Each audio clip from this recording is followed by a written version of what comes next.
Mesdames, Messieurs, bonjour.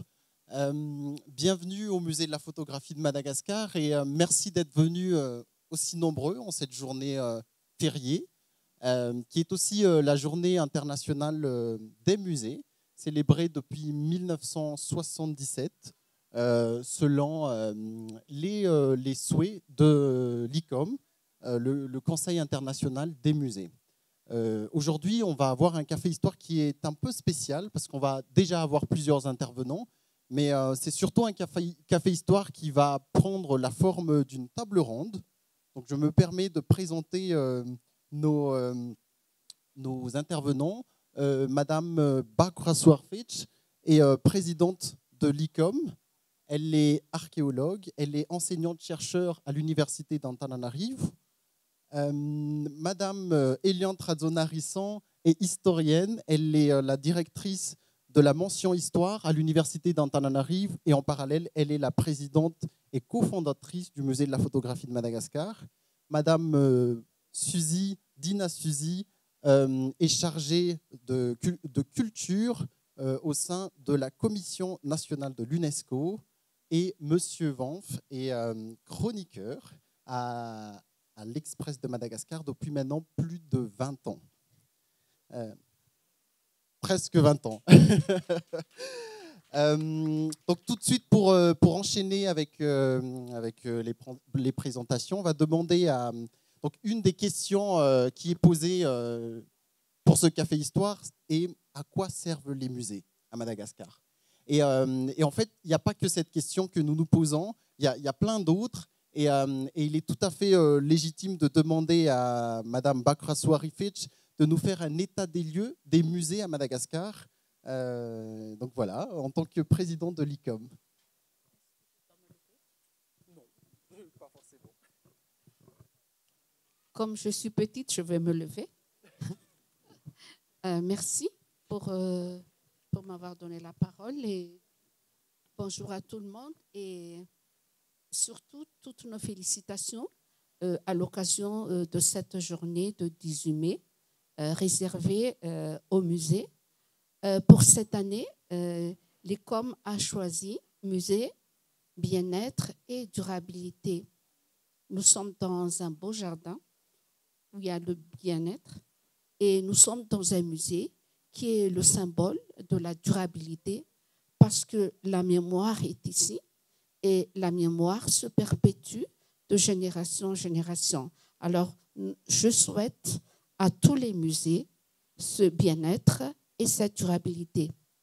Ma contribution sera limitée à vous présenter un état des lieux des musées à Madagascar. Quand on parle d'état des lieux, vous aurez tendance à dire est-ce que vous avancez ou vous reculez? Alors, ma réponse, nous avançons à reculons. En fait, le fait est là.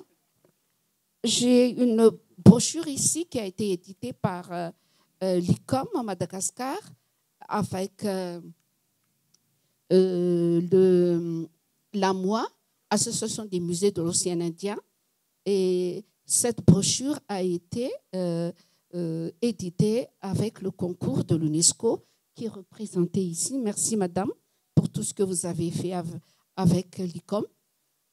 Cet état des lieux date de 2004, ce qui veut dire que 20 ans après, qu'est-ce qui se passe? Je veux dire que nous sommes actuellement 26 musées professionnels à travers Madagascar réunis au sein du comité national des musées à Madagascar. 25 musées, 26 plutôt, qui sont professionnels, mais il y a des musées publics et des musées privés. Il faut dire que 5 dernières années, nous avons vu plusieurs musées se créer, surtout des musées privés. Des musées privés, pour vous dire que l'idée de la conservation et de la défense du patrimoine, en fait, est plus développée avec les privés qu'avec le public. Le public, qu'est-ce qui se passe? C'est que rapidement, une brève historique, c'est que c'est à partir de la décentralisation de l'université de Madagascar que les musées publics ont pris un essor. Il y a un musée dans toutes les universités, à part en Tirane, mais je vous dis, nous avançons en reculant. Malheureusement, il y a quelques musées publics qui ont fermé leurs portes. Alors, quel est le problème? Le problème, c'est que nous n'avons pas les moyens financiers pour faire des recherches, hein, pour réunir des collections. Nous n'avons pas le professionnel requis pour faire le travail. Hein. Le personnel doit être vraiment performant pour gérer un musée. Et c'est pourquoi un fonctionnaire qui n'a pas été formé ne peut pas vraiment entrer dans le monde du musée. C'est ça nos problèmes actuellement. Par contre, il faut dire que dans le développement des musées, et surtout parce que nous ne vivons pas en vase clos, nous avons des relations, et grâce justement à la collaboration avec l'UNESCO, nous, ICOM, et moi, j'en suis fière. En 2019, nous avons pu professionnaliser, écoutez le chiffre, hein, vous allez peut-être rigoler, nous avons pu professionnaliser 13 réserves dans tout Madagascar, ce qui fait que c'est beaucoup pour nous, mais c'est très peu pour Madagascar. Qu'est-ce que ça veut dire professionnaliser? Nous sommes dans les normes internationales, grâce à l'aide de l'UNESCO. Et nous sommes fiers de cela. Et notre défi actuellement, le défi de l'ICOM, c'est justement de vouloir partager ce savoir-faire et sonner la cloche pour dire à tous nos institutions de tutelle, aussi bien l'État que les associations, que le musée n'est pas seulement une exposition. Le musée, hein, c'est une recherche. Le musée, c'est tout un travail de médiation, d'animation.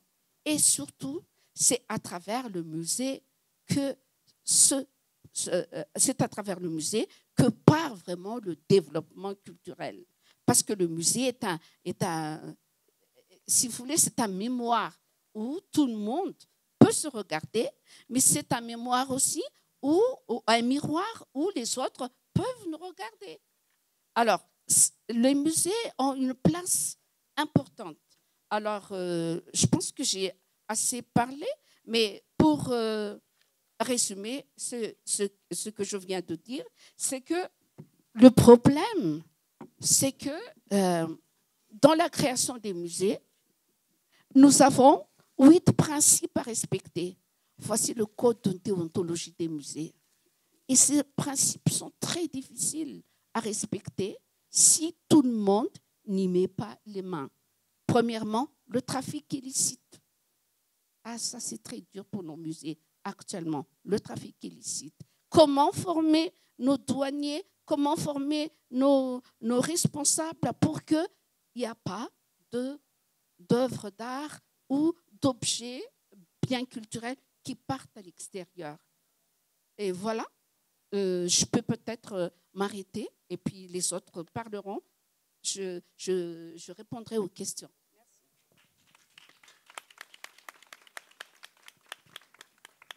Merci beaucoup, Madame Bakra-Souarifet. Je crois qu'on a retenu, moi j'avais surtout noté, il faut professionnaliser nos musées. Le musée, c'est une recherche. Le musée, il faut sonner les cloches. Je crois que c'est des mots qui sont forts et qu'on a bien retenus. Comme vous avez parlé de l'ICOM, je crois que ça fait une belle transition pour poser la question à Madame Dina Suzy, comment éduquer et pourquoi éduquer par les musées? Merci Thur pour la transition et merci beaucoup pour l'intervention de Madame Pack tout à l'heure. Bonjour à tous et bienvenue au Musée de la Photo, c'est toujours un plaisir. Permettez-moi tout d'abord de présenter la Commission nationale pour l'UNESCO. On profite toujours de l'occasion. On sert d'organe de liaison à l'UNESCO et on a comme principale fonction d'informer justement l'État membre de l'UNESCO sur l'évolution des programmes au niveau de l'organisation, dont entre autres ce qui nous intéresse aujourd'hui, les musées. Donc pour l'UNESCO, les musées et la mission fondamentale de l'UNESCO qui est la diffusion de la culture et de la promotion de la diversité culturelle coïncident.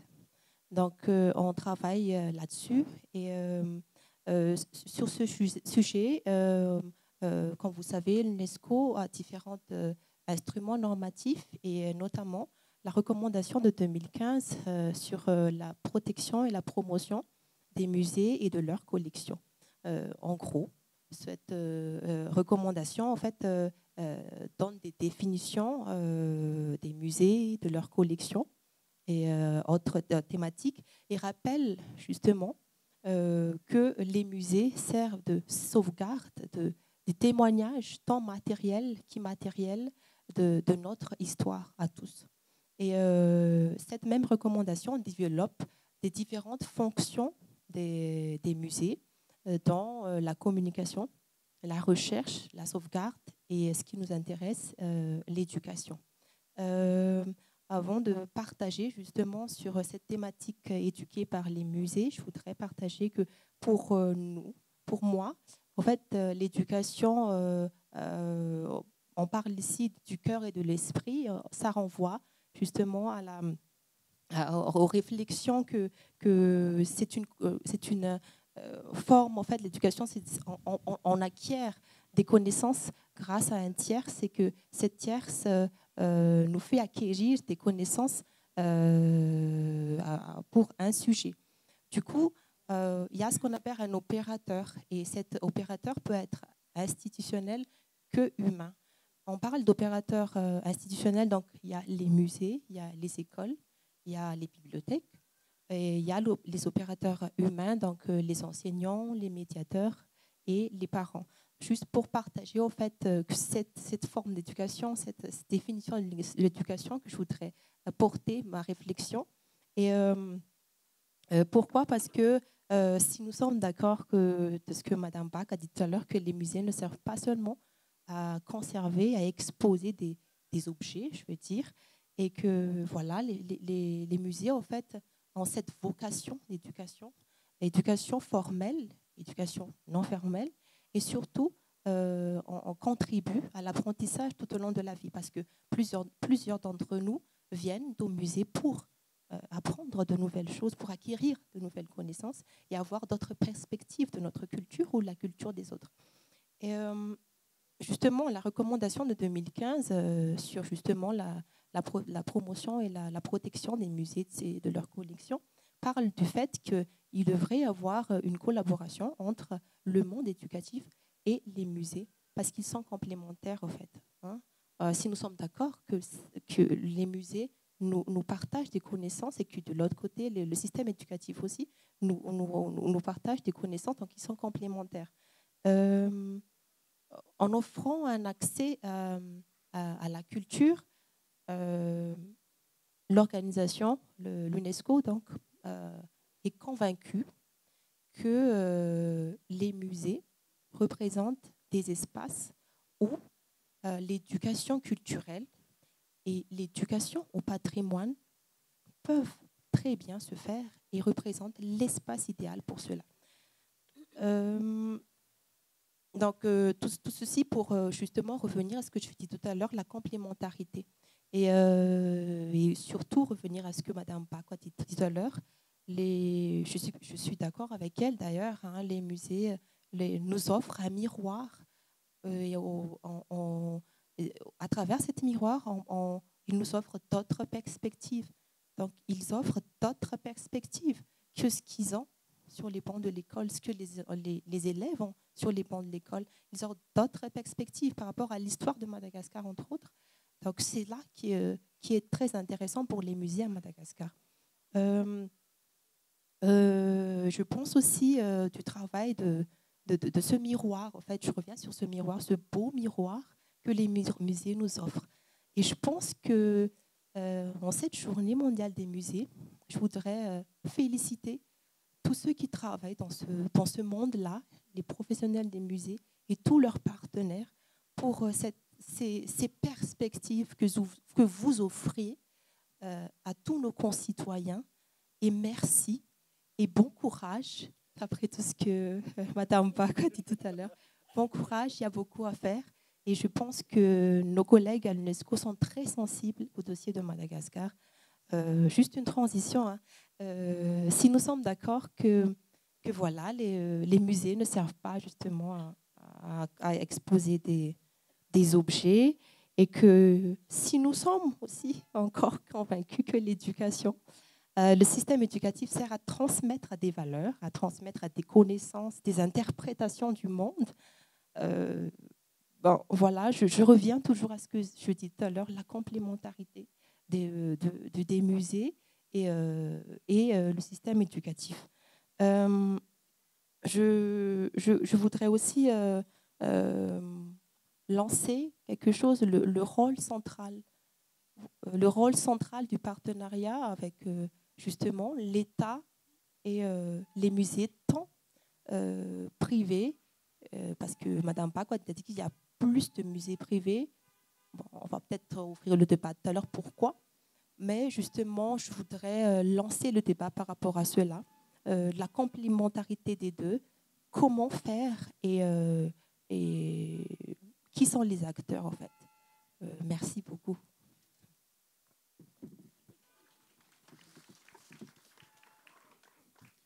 Merci beaucoup, Suzy. Je crois qu'on a retenu la nécessité de la complémentarité entre le système éducatif et les musées. Quelques phrases m'ont frappé. C'est les musées servent de sauvegarde et de témoins de notre histoire. Et alors une autre phrase, on vient au musée pour acquérir de nouvelles connaissances. On vient au musée pour apprendre l'histoire. Et alors, ça me sert de transition pour passer à Madame Eliane Trazo-Narisson, qui est présidente du musée de la photo. Acquérir des connaissances sur l'histoire, mais ça sert à quoi? À quoi ça sert d'apprendre l'histoire? Madame Eliane. Merci beaucoup, Thur, pour cette belle question. J'ai fait exprès de prendre des notes pour ne pas déborder, parce que cela semble être une question anodine, mais en réalité très difficile à répondre, parce que si l'on en tient à la seule définition de l'histoire comme une accumulation de connaissances, de faits et d'événements passés, alors il est très facile de se demander à quoi ça sert. Est-ce que l'histoire se limite à accumuler des connaissances du passé?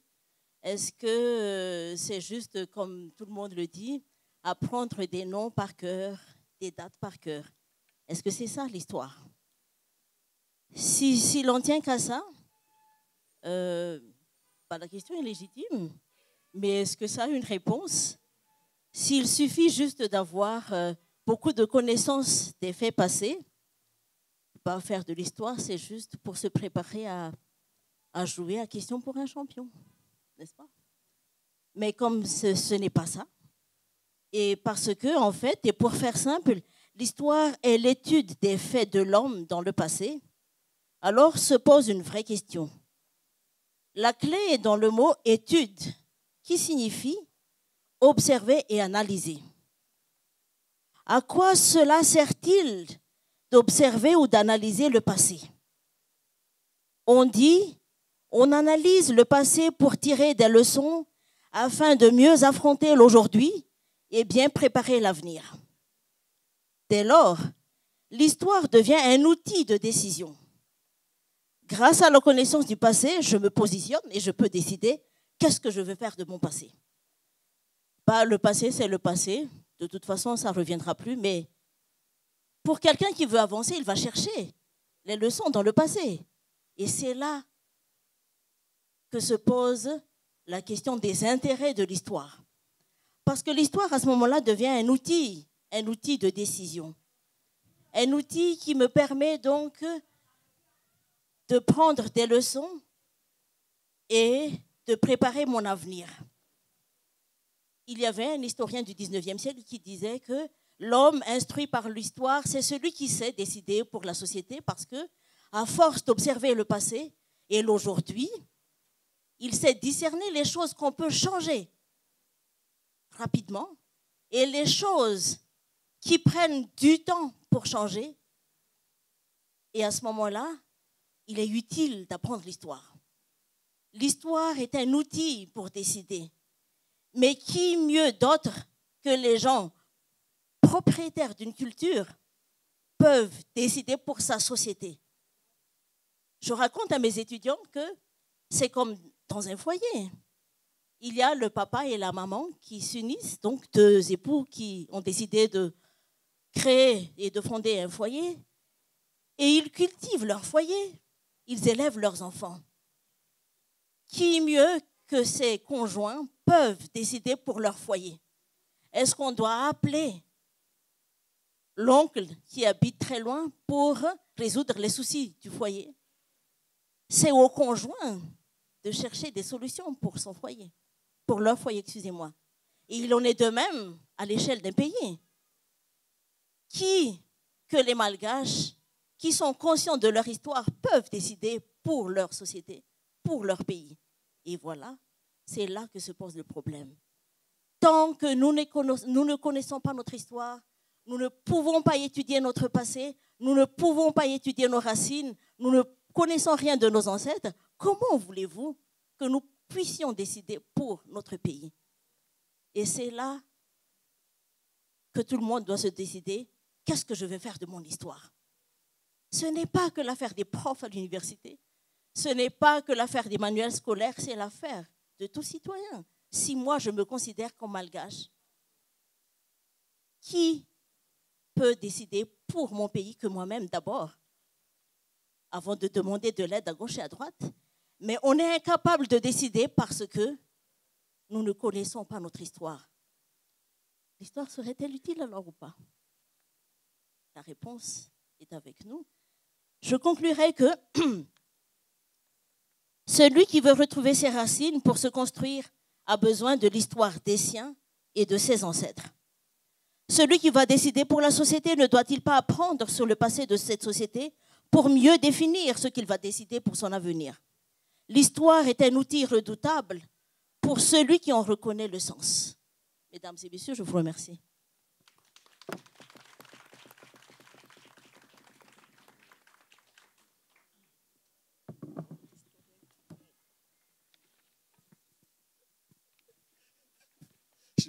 Du coup, je ne sais plus quoi dire comme transition. C'est sans transition. Mais par contre, j'avais retenu l'histoire, c'est un outil de décision. Et je crois que c'est une phrase que l'on va retenir de ce café histoire. Je demande à M. Vanf de parler des musées et de la question de patrimoine.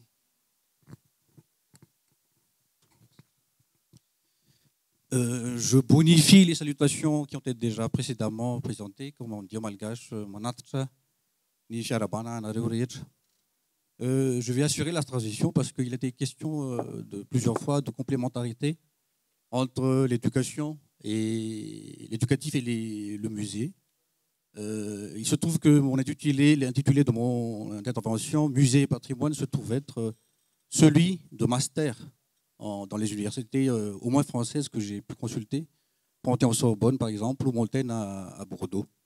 Donc c'est une chose très sérieuse et on ne peut pas dissocier l'éducation de nos amis universitaires, les recherches dont il était présenté précédemment en question, et cette tâche de mémoire, de sauvegarde, mais surtout de transmission, parce qu'il n'est pas question de juste thésauriser, mais de transmettre aux générations futures. Nous sommes censés être dans une journée internationale du musée. Le 13 mai dernier, 2023 donc, en Europe, il y a eu la Nuit européenne des musées. Et dans 1200 villes de 39 pays, ce sont 33 000 musées. 3 000 musées qui ont participé à cette Nuit européenne des musées. Tout à l'heure, Mme Rassoir-Fet a évoqué un chiffre pour Madagascar. Vous avez tous compris que par rapport aux 3 000 musées qui se trouvent en Europe, la petite vingtaine, la moins de trentaine de musées à Madagascar est tout à fait risible pour un pays qu'on appelle île-continent. Pourtant, Madagascar a ce que j'appelle le soft power culturel. Quand je parle de culture, c'est la culture majuscule dont je veux parler à chaque fois.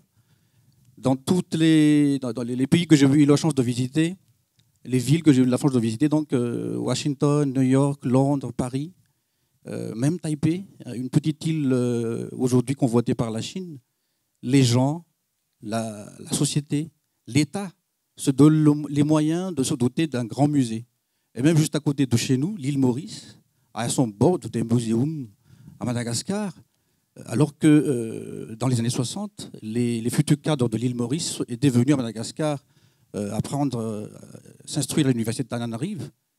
Là, le monde est inversé. C'est à l'île Maurice, la petite île Maurice, de nous donner une leçon, et pas seulement d'économie, mais également maintenant donc de culture.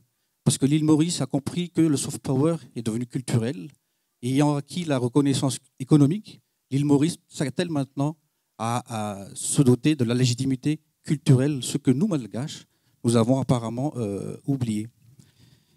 Je ne vais pas m'étaler longtemps, je vous invite, je suis chroniqueur à l'Express de Madagascar depuis 28 ans maintenant. J'ai préparé ce papier, ne vous inquiétez pas, je ne vais pas le lire intégralement, mais vous allez retrouver presque in extenso cette intervention dans la chronique de vente de demain, dans l'Express de Madagascar, sinon sur ma page Facebook. Mais j'aimerais rapidement évoquer le cas de 3 musées dont l'un que j'ai visité hier, avant-hier même, et 2 autres dont je vous laisse la surprise. Donc le premier, c'est le musée d'Ilafi. Le musée d'Ilafi est situé à peine une douzaine de kilomètres du centre-ville de Tananarive, mais dans un piteux état. Déjà, le périmètre de ce musée est indécis parce que la route qui mène directement, qui permet donc aux voitures d'accéder directement à la cour du Rouf d'Ilafi, a, je crois, pris la place des anciens talus de la palissade, qui fait qu'un rouf soit un rouf, c'est-à-dire la protection même de ce rouf-là a disparu.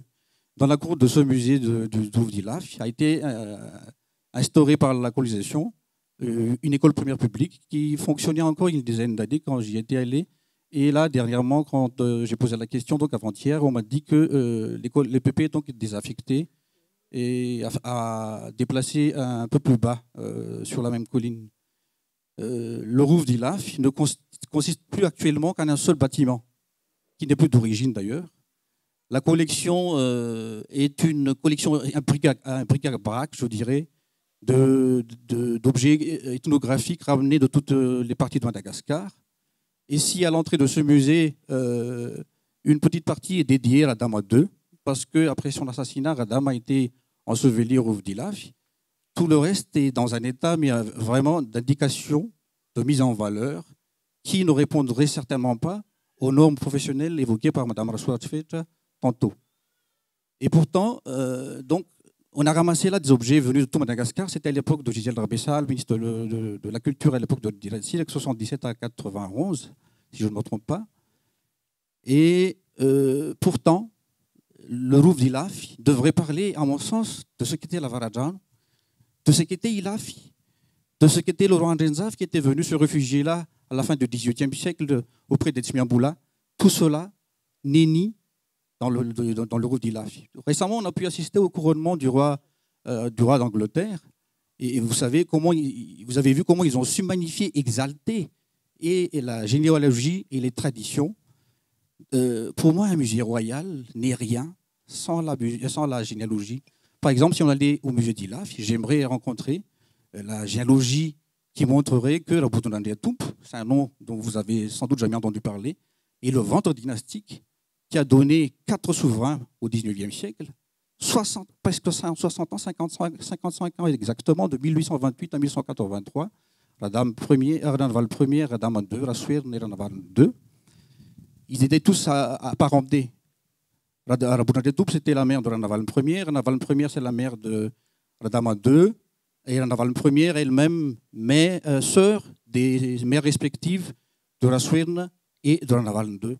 Dans ce musée royal, où ce qu'il en reste, aucun mot là-dessus non plus.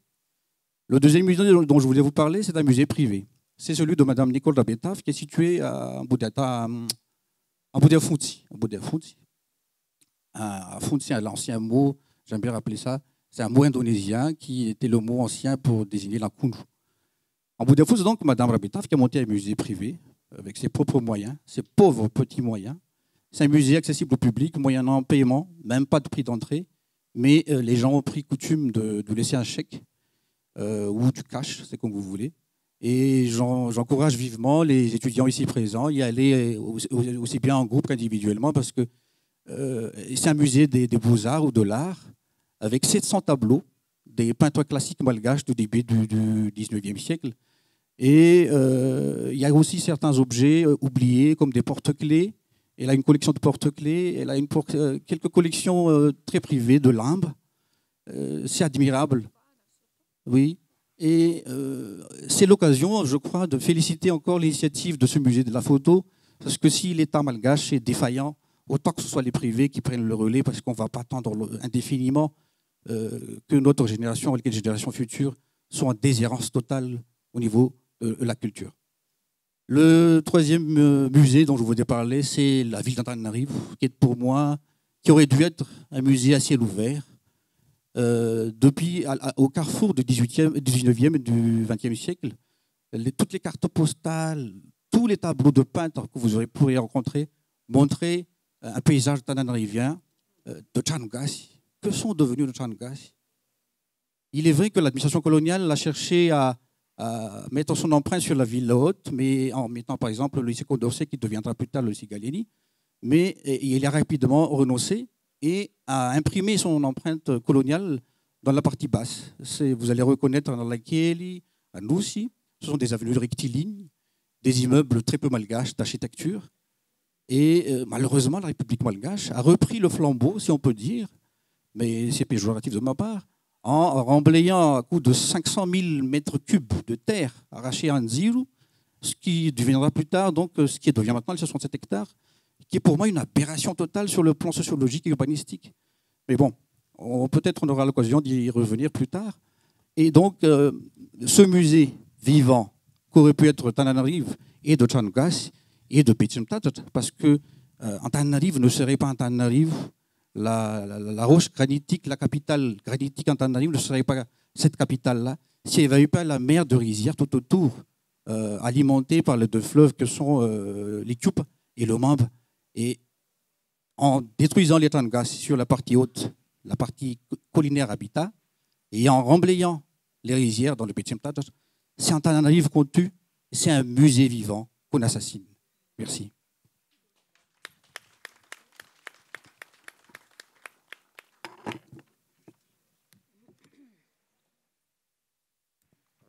Pour terminer merci beaucoup Van pour ces quelques mots sur les musées, le patrimoine. Je crois qu'on a retenu transmettre, j'avais noté transmettre aux générations futures et comment le faire correctement. Maintenant, on a fini notre tour de table. Enfin, pour terminer correctement, on demande à M. Cédric Donc, qui n'est pas présent aujourd'hui, qui nous salue depuis Bruxelles, de parler des musées, de leur futur et de la place du numérique dans les musées.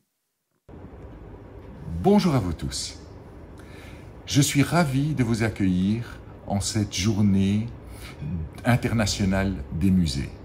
Et je vois que vous êtes très nombreux dans la salle. Je voudrais vous remercier pour la fidélité que vous avez par rapport au Café Histoire. On m'a posé la question, pourquoi avoir créé un musée digital? Et d'abord, je voudrais corriger. Pour moi, le musée n'est pas digital, c'est un musée hybride. Nous avons évidemment les films que vous pouvez voir, mais nous avons aussi toute une partie qui est imprimée et l'exposition qui est autour de vous en est un bel exemple. La raison principale, c'est une raison de coût. Nous voulions être dynamiques, changer nos collections constamment, et si nous devions imprimer à chaque fois toutes les photos, ce serait hors prix. Le fait d'avoir fait des films et de les présenter nous permet d'avoir ce dynamisme dans notre programmation. La deuxième raison, c'est de pouvoir être multimédia. Aujourd'hui, un musée ne se consomme pas uniquement en le visitant. Vous pouvez aller sur les vidéos YouTube, vous pouvez également écouter les podcasts, vous pouvez voir des livres, et nous voulions être présents sur tous ces différents canaux. La troisième raison d'un musée digital, c'est l'interaction. Souvent, les musées, c'est eux qui parlent, et les gens qui le visitent écoutent ou lisent. Ici, grâce à la page Facebook et aux nombreux commentaires, c'est un véritable dialogue qui s'est instauré entre le musée et les personnes qui suivent sa page. Et nous trouvons ça beaucoup plus riche. De la même manière, beaucoup de conseils sont donnés par les personnes qui consomment nos contenus et cela nous permet de nous améliorer constamment. Un musée digital permet également la préservation. Quand il y a 10 ans, nous avions commencé à collecter des photos, une des choses dont les personnes avaient le plus peur, c'est que nous les dépossédions de ce qu'ils avaient. Le fait de pouvoir digitaliser ces contenus nous a permis en fait de les préserver d'un côté, mais également de leur restituer ce qu'ils nous avaient confié. Enfin, le format digital ne s'abîme pas. Les plaques de verre que nous avons, les photos que nous avons collectées jaunissent ou bien se détériorent. Le digital permet de conserver peut-être pour l'éternité. La dernière question, c'est quel est le futur du musée? Et en quoi le digital peut contribuer à améliorer encore l'expérience de sa communauté? Eh bien, nous avons visité récemment un musée immersif. De quoi s'agit-il? Il s'agit d'un musée où tout est projeté, et sur le sol, et sur le plafond, et sur tous les murs. Et c'est une expérience unique qui permet d'avoir un contact avec l'œuvre du photographe qui est tout à fait différente. Nous espérons, dans un avenir proche, pouvoir offrir cette expérience également à Tana. Un musée digital joue pleinement son rôle car il permet de donner accès à tout, partout et à tous. Un très bel exemple, c'est Google Art. Si vous voulez visiter le Louvre, eh bien c'est possible. Allez sur Google Art, vous verrez les œuvres qui sont exposées et vous pourrez lire les contenus qui sont là. De la même manière, nous essayons de faire une approche, ou d'avoir une approche assez similaire. Nous voulons mettre nos contenus sur Internet pour que des personnes qui se trouvent en brousse, qui se trouvent dans la diaspora ou qui se trouvent où que ce soit dans le monde et qui ont un intérêt pour ce que nous présentons, puissent très facilement, avec son téléphone ou son ordinateur, expérimenter le musée de la photographie de Madagascar. Et puis la dernière chose, c'est de changer radicalement le concept. Avant, le musée était un lieu. Et ce n'est pas comme ça que nous voyons les choses. Pour nous, le musée est une communauté de personnes qui partagent un intérêt commun. Vous, les amis du musée, les personnes qui nous suivent sur Facebook, les étudiants et les enfants qui viennent visiter le musée dans le cadre de leurs activités scolaires, font tous partie de cette communauté. Et nous en sommes fiers. Merci et je vous souhaite une excellente journée.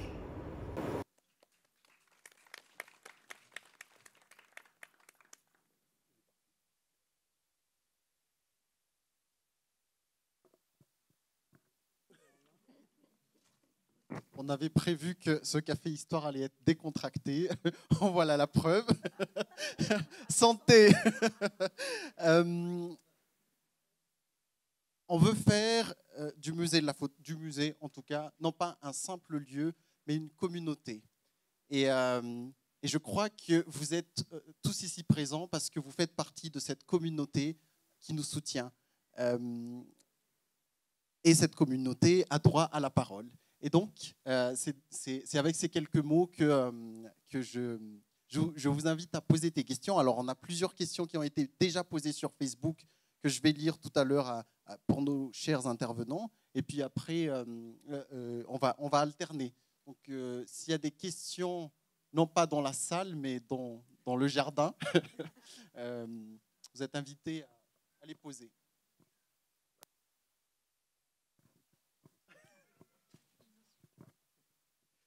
Merci. Je suis Domi Sanji, je suis designer multidisciplinaire, doctorant en revitalisation du patrimoine culturel et initiateur d'un premier événement sur le design à Madagascar qui s'appelle Tana Design Week.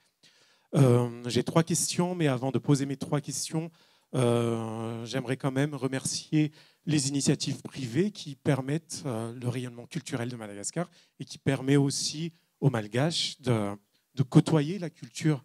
Donc merci à ces initiatives privées malgré la défaillance du pouvoir public. La première question, c'est par rapport à la question de la vocation du musée qui était évoquée tout à l'heure. On parlait beaucoup d'éducation. Mais moi, j'aimerais poser comme question, est-ce qu'au-delà de l'éducation et aussi de la vocation purement intellect, est-ce que les musées n'ont pas aussi une vocation à favoriser la réappropriation de l'imaginaire malgache, de 1, et aussi la confrontation de notre identité vis-à-vis de l'extérieur. Voilà la première question. Donc, cette première question, c'est lié beaucoup à un refus peut-être très personnel d'un repli sur soi sur les questions d'histoire. Il ne faut pas qu'on se concentre simplement sur nous, mais il faut aussi qu'on se confronte avec le monde. Et donc, il y a cette question de confrontation dans le temps. Donc, c'est la première question. La deuxième question, c'est aussi la confrontation dans l'espace à travers peut-être le prêt d'œuvres avec des musées d'ailleurs. Bon, je ne vais pas comparer notre pays à l'Arabie Saoudite qui a déployé plusieurs millions de dollars pour développer jusqu'à 200 musées actuellement en Arabie Saoudite. Mais quelque part, est-ce que ce n'est pas aussi un moyen de nous confronter dans l'espace à travers ce prêt d'œuvres, à travers la découverte des œuvres d'autrui, et aussi et surtout, je reviens peut-être sur la question de la restitution des biens culturels qui ont été spoliés pour qu'ils reviennent chez nous. On a parlé tout à l'heure du trafic illicite de biens culturels, et donc je pose cette question de la restitution des biens spoliés. Ça s'adresse peut-être à l'UNESCO, cette question sur le dispositif, sur la recommandation de 2015. Est-ce que ça reste juste une recommandation ou est-ce qu'on dispose des outils normatifs, parce qu'une recommandation a vocation à être juste une recommandation et il faut qu'on se dote des outils normatifs pour se réapproprier, pour lutter contre les trafics illicites. Troisième et dernière question, qui s'adresse peut-être à l'ensemble de nous tous, et c'est une question que je me suis posée ce matin même. Est-ce ça aussi la culture, l'inculture, une inculture qui prend corps à travers une bétonisation hasardeuse? Je rejoins Van sur les questions des Changas tout à l'heure. Est-ce une inculture qui défigure plus qu'elle n'occupe le paysage? Une inculture qui se prévaut d'une malgachéité fantasmée et prompte au repli sur soi? Quelle piètre image alléguée aux générations futures? Voilà un peu mes 3 questions. Merci.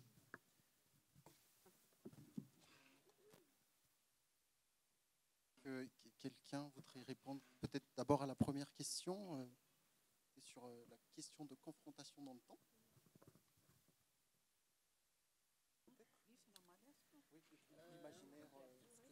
Je vais peut-être répondre à je ne sais pas si c'était la première ou la troisième, mais sur cette question de rencontre de la réappropriation de l'imaginaire d'abord, et ensuite la rencontre, aussi bien dans le temps que dans l'espace. En effet, un musée, c'est un lieu où on représente. Il y a bien sûr 1000 choses qu'on peut présenter aux yeux du public, mais il y a un choix. Cela signifie que, comme Mme Rossorfetch a dit tout à l'heure, en fait, une exposition, si je parle le cas des musées, hein, dans un musée, il y a des expositions. Une exposition est la réponse à une problématique. Il ne s'agit pas juste de donner en vrac une quantité d'images et les gens regardent et puis ils partent, non. Une exposition, c'est la réponse à une problématique, c'est-à-dire que, ça revient vers ce que j'avais dit tout à l'heure, l'histoire, c'est une étude. Et il y a une question et on veut répondre à une question et c'est à travers les objets ou les images qu'on représente devant le public qu'on répond à cette question. Et c'est ça qui conduit la lecture des visiteurs parce qu'on donne ce que nous voulons donner à voir et ce que nous voulons que les gens lisent. Et les gens lisent ce que nous proposons et ils se donnent aussi leur imaginaire de ce qu'ils veulent voir à travers ce qu'on montre. Donc c'est un jeu de regard, c'est un jeu d'imaginaire effectivement et c'est ça les intérêts des musées, c'est ça les intérêts des expositions parce qu'il y a plusieurs regards en fait qui se confrontent. Il y a le regard des concepteurs, il y a les messages que les concepteurs veulent transmettre, mais il y a aussi les regards de celui qui arrive, qui vient là pour lire et pour regarder. Donc, je pense qu'un musée a tout intérêt à être en place et les expositions pour permettre donc, à ces différents jeux de regard. Et il y a la question de réappropriation. Effectivement, un musée a une ligne d'édition. Par exemple, je prends notre cas. Nous sommes un musée d'histoire. Nous ne sommes pas un musée d'art. Nous ne sommes pas un musée d'art contemporain. C'est vrai, nous présentons ici des photographies, mais nous ne sommes pas un musée d'art. Nous sommes un musée d'histoire et nous utilisons la photographie comme médium. C'est un médium, c'est un support qui nous permet de transmettre l'histoire. Parce qu'une photographie, quelle que soit sa nature, une photographie est un témoin de l'histoire. C'est un moment de l'histoire. Et derrière une photographie, il y a des acteurs de la photographie. Il y a le concepteur, il y a le technicien qui a la science donc, de la photographie qui exécute. Il y a quelquefois aussi le modèle qui a ses intentions. Et quelquefois, il y a des images qui sont des résultats de commandes. Cela veut dire qu'il y a tous ces regards-là, il y a ces représentations-là qui entrent en jeu et tout cela est manifesté sur une photographie. C'est pour ça qu'une photographie est un moment de l'histoire. Et pour nous, comme il y a tout cela en jeu, et comme l'histoire, c'est la recherche des faits de l'homme, une photographie est donc le résultat de plusieurs intentions humaines et d'actions humaines, et c'est un moyen pour nous de transmettre cette histoire, de partager cette histoire, et c'est notre vocation. On s'est donné cette vocation et on s'est donné cette mission d'éducation à l'histoire à travers la photographie. Donc ça, je pense qu'il y a une réponse à ces différentes questions. Et lorsque tu parles de circulation, legs et ensuite le prolongement de la vie d'une exposition, c'est justement dans cet ordre d'idées-là. Nos expositions ne restent pas ici parce qu'il y a des gens ailleurs qui veulent voir cette exposition. Et c'est ce qui est formidable dans le développement de la technologie parce qu'il y a circulation. On se passe des images. Il y a par exemple des bouts des expositions de chez nous qui partent en Alliance française. Le Zébu maintenant est à Tamatave, une autre est à Antirabé, l'or va... Non, c'est pas l'or, c'est... l'or va... Non, Ramilzon va partir, le lampe va partir. Donc, c'est pour vous dire qu'il y a tout cela en jeu et qu'un musée, ce n'est pas un lieu figé. La maison, elle est figée, mais tout ce qu'il y a dedans n'est pas du tout figé. Donc, voilà ce que je peux dire pour résumer. Merci. Oui, moi, je vais reprendre dans l'idée de la circulation des biens culturels. Je vais prendre l'exemple de mon musée, là où je travaille. Je travaille à l'Institut de civilisation, musée d'art et d'archéologie, musée de l'université d'Antananarive. stipulé dans le code de déontologie des musées, l'œuvre ne doit pas être enfermée. D'abord, il sort pour les expositions, mais bien entendu aussi, nous prenons beaucoup pour la circulation des biens. C'est-à-dire que nous, particulièrement, nous prêtons nos collections. Par exemple, il y a quelques années, le ministère de la Culture voulait faire une exposition sur l'art Zafmanir avec vous, c'était ça. Eh ben, le ministère de la Culture n'a pas de collection. Donc, nous avons prêté nos collections afin qu'ils puissent donc sortir de notre musée et qu'il y a d'autres publics puissent voir et admirer cet art, ce savoir-faire qui a été proclamé patrimoine mondial de l'humanité, patrimoine immatériel. Nous ne restons pas seulement au niveau de Tana, mais il y a le problème aussi de la circulation, enfin pas le problème, mais il y a une possibilité aussi de la circulation au niveau des autres musées avec les autres musées dans tout Madagascar. Par exemple, nous prêtons des objets au musée à Antirabé, dans d'autres musées. Mais malheureusement, notre problème, c'est que, en fait, il n'y a pas vraiment des moyens. Ça, je le dis, hein, il n'y a pas des moyens financiers pour pouvoir faire la circulation de ces biens. Par contre, quand nous sommes invités à faire des expositions à l'extérieur, je vous dis, au musée d'art et d'archéologie, nous sommes presque partis dans le monde entier en menant notre fameuse exposition Malgache qui es-tu, ou Madagascar, terre des ancêtres, qui était partie à Londres, d'autres parties en Suisse, en Europe. Et récemment, en 2019, nous avons été invités pour participer à l'exposition sur Madagascar, art de la Grande Île en 2019. On était ensemble là-bas. C'était pour... nous avons prêté plusieurs œuvres et nous avons participé moi-même au montage de cette exposition. C'est pour vous dire qu'il n'y a pas d'espace. Seulement, il faut respecter les règles de ces prêts d'objets, de ces expositions qui vont à l'extérieur, qui coûtent beaucoup, mais qui permettent justement de faire comprendre aux autres pays, aux autres musées, que nous avons une belle culture, nous avons des beaux, de belles sculptures, et à travers ça, nous avons vraiment une identité à défendre et à promouvoir, à faire connaître. Et ça, c'est très important.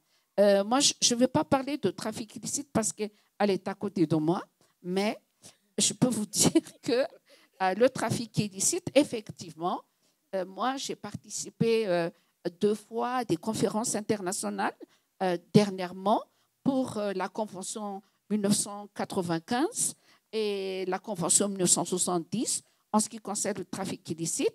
Et nous faisons des efforts, justement, nous réfléchissons comment il faut faire. Est-ce que nous allons demander en fait où sont nos œuvres? Le problème, c'est que nous n'avons même pas des fiches pour les identifier. Ils sont dans les musées partout, mais malheureusement, nous n'avons pas de documentation.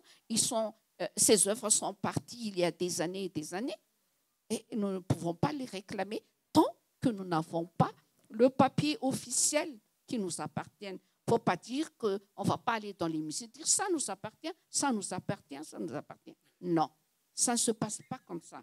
Elle va vous dire qu'est-ce qu'il faut faire. Merci, Madame Pac. Oui, peut-être par rapport justement à la diffusion des collections d'abord. Oui, la recommandation de 2015 a été proposée par l'ICOM international avant d'être approuvée par la conférence générale de l'UNESCO.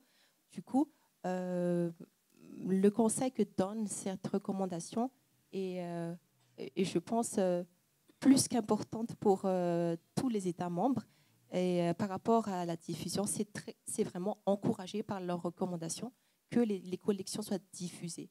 C'est au niveau de la fonction de la communication des musées que c'est très développé dans la recommandation.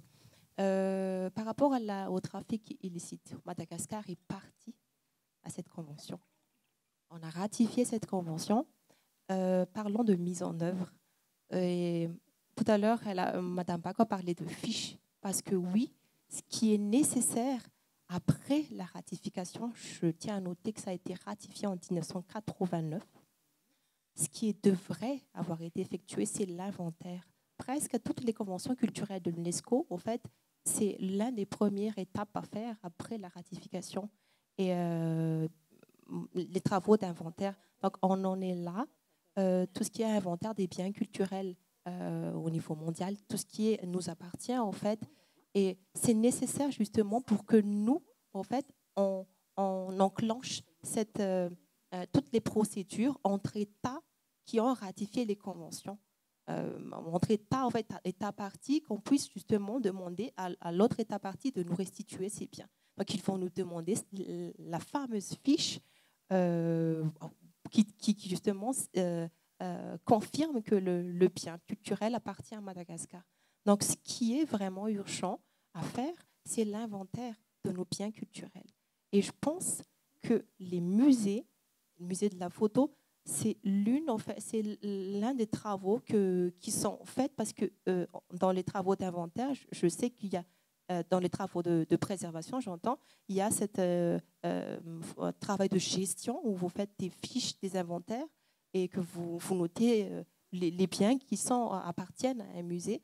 Donc, c'est ce genre de travail qui devrait être fait au niveau de chaque musée et au niveau international aussi pour avoir vraiment une liste de nos biens et pouvoir les restituer. Parce qu'une fois que nous avons ratifié, que l'État qui détient nos biens a ratifié aussi, parce qu'il faut voir ça. Après, oui, Madame Bach, on est témoin, il y a aussi la coopération diplomatique qui peut être utilisée par certains pays, dont nous, dans Madagascar. Mais oui, il faut utiliser ces conventions. Sinon, pourquoi les avoir ratifiées? Merci.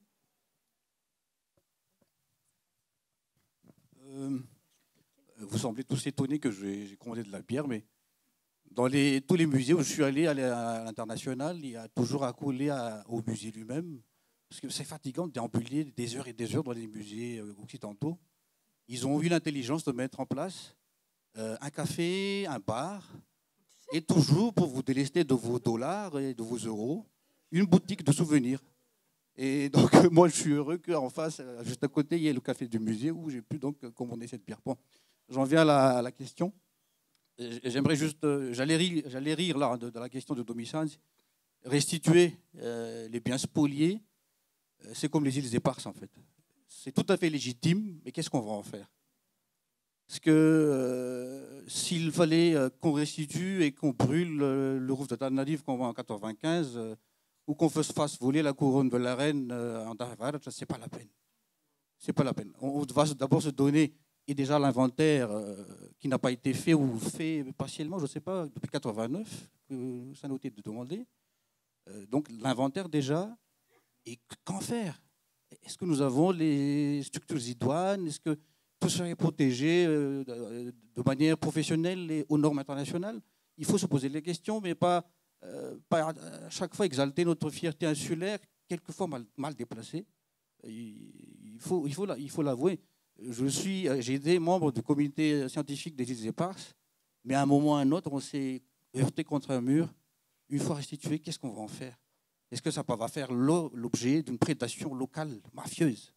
Je vais juste rajouter quelque chose en ce qui concerne justement l'inventaire des musées. Je pense que c'est très important ce qui concerne la protection des biens culturels, la protection des collections. Et je peux vous dire qu'en 2019, dans le cadre de la réorganisation des réserves des 13 musées que j'ai mentionnés tout à l'heure, nous avons exigé de faire l'inventaire et nous avons l'ICOM grâce à ce projet, ce programme qui s'appelle REORG, que nous avons fait avec l'ICROM, nous avons édité 10 000 fiches d'inventaire et réparties dans les 13 musées, afin qu'ils puissent faire leur propre inventaire. Et j'espère que je ne dis pas des bêtises et j'espère que le responsable ne sera pas fâché contre moi. Mais nous avons fait le réinventaire des collections au palais d'Andafevar, vous le savez, où tout a été, après l'incendie du Louvre, toutes les collections royales a été transférées à Andafevar. Donc Andafevar est devenu donc, le musée provisoire. Et Andafevar, je vous dis, possède actuellement 5 salles dans les normes internationales en ce qui concerne les réserves. Maintenant, ma question, j'ai entendu dire que le Louvre, ou plutôt le musée Matsakametan va être réouvert bientôt. Et je peux vous le dire que ce musée-là, il sera vraiment au top parce que il possède toutes ces comment dirais-je, ces outils informatisés, tout, il y aura des autoguides, tout est comment on appelle ça, interactif. Ce sera super moderne et notre crainte à nous, c'est que les réserves d'Andafevar, soit, si vous voulez, remontent au Louvre d'Antananarivo, en fait au palais de Matsakametan, alors que l'UNESCO a vraiment mis un paquet dans la restauration d'Andafevar, n'est-ce pas? Et ensuite aussi à la réorganisation de la réserve. Ce que je souhaite, c'est qu'il existe ce qu'on appelle réserve externalisée. Andafevar, je pense que c'est sécurisé, et actuellement c'est sécurisé, et j'espère que tout va bien se dérouler. Mais pour terminer, c'est que nous avons quand même fait des efforts en ce qui concerne cet inventaire, et nous sommes encore en train de le faire. Malheureusement, une partie n'est pas encore informatisée. On n'a pas encore les moyens. Merci. Peut-être avant de passer à d'autres questions, je vais lire quelques questions sur Facebook. La langue des textes sur les objets, etc., exposés dans nos musées, est-elle surtout le français? Est-ce que ça n'a pas un effet dissuasif pour les enfants malgaches d'y aller? Y a-t-il... voilà. Donc, je ne sais pas si quelqu'un peut répondre à cette question. Et alors, une deuxième question, c'est est-ce qu'un musée est viable, rentable? Comment on fait les exceptions qui confirment la règle? Moi, en fait, nous, dans nos musées, nous essayons d'utiliser les 3 langues actuellement. Donc, premièrement, la Niten Malagas, et parce que les objets ne sont pas, quand nous les avons collectés, le nom c'était en malagas. Et puis après, le français et aussi l'anglais. Et nos textes aussi, actuellement, essaient d'être en trilingue. Ça vraiment attire les enfants, les étudiants, parce qu'en même temps, il apprend le français, le malagas et l'anglais. Et c'est très bien. Je reviens sur la question de nos fiches et de l'inventaire de nos avoirs. En 1995, après l'incendie du Louvre, j'ai posé la question au responsable du ministère de la Culture de l'époque, donc, sur le pourcentage de ce qu'on a pu sauvegarder dans notre Louvre d'Antananarivo. Justement, les chiffres évoluent beaucoup, changent d'un interlocuteur à l'autre, simplement parce que nous n'avions pas l'inventaire initial. Nous ne savons pas ce qui a été perdu au Louvre d'Antananarivo. C'est vraiment, c'est grave. au niveau de l'histoire d'une nation, c'est grave. Ce qui veut dire que moi, j'ai été là-bas, la nuit de cet incendie-là. Dans la cour, il y avait des papiers qui se promenaient partout. À un moment, j'avais la tentation d'en ramener moi-même, d'en ramasser quelques-uns pour les porter à la maison. J'imagine que beaucoup ont eu le même réflexe que moi et qu'ils les ont emportés chez eux. Mais est-ce qu'ils les ont restitués après? Jamais, je pense. Il y a eu des objets entassés dans la cour d'Anatrouve, disparus. Est-ce qu'on sait au moins ce qu'ils sont devenus?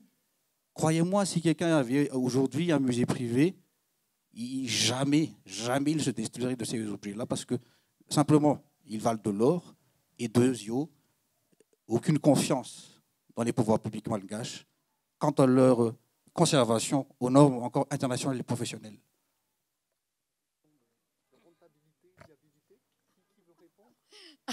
Alors, en principe, dans le code de déontologie, les musées n'ont pas de but lucratif. Voilà, pas de but lucratif. Et la rentabilité doit se situer au niveau justement du public. Qu'est-ce que le musée offre au public? Cette rentabilité, tout d'abord, apparaît à partir du nombre des visiteurs qui viennent, à partir du nombre des écoles qui viennent. Moi, je vous dis, je suis très, très, très satisfaite quand je vois, par exemple, le nombre d'étudiants qui viennent ici, le nombre de groupes d'enfants qui viennent au site du patrimoine mondial à Mbouimang, au nombre de familles qui viennent emmener leurs enfants au musée du parc de Timbazaz. Je vous le dis carrément, et c'est ça la rentabilité. La rentabilité, c'est pouvoir, comme disait Mme Radzonarsson tout à l'heure, c'est partager, avoir des connaissances et que ça participe carrément à l'éducation de l'individu. Ça, c'est très important. Pour moi, c'est ça la rentabilité. Mais il faut le dire aussi, ce n'est pas parce que le musée ne fait pas de profit qu'il doit justement ne pas demander de la participation. Et c'est ça le coût des musées actuellement. Le coût des musées, c'est vraiment dérisoire.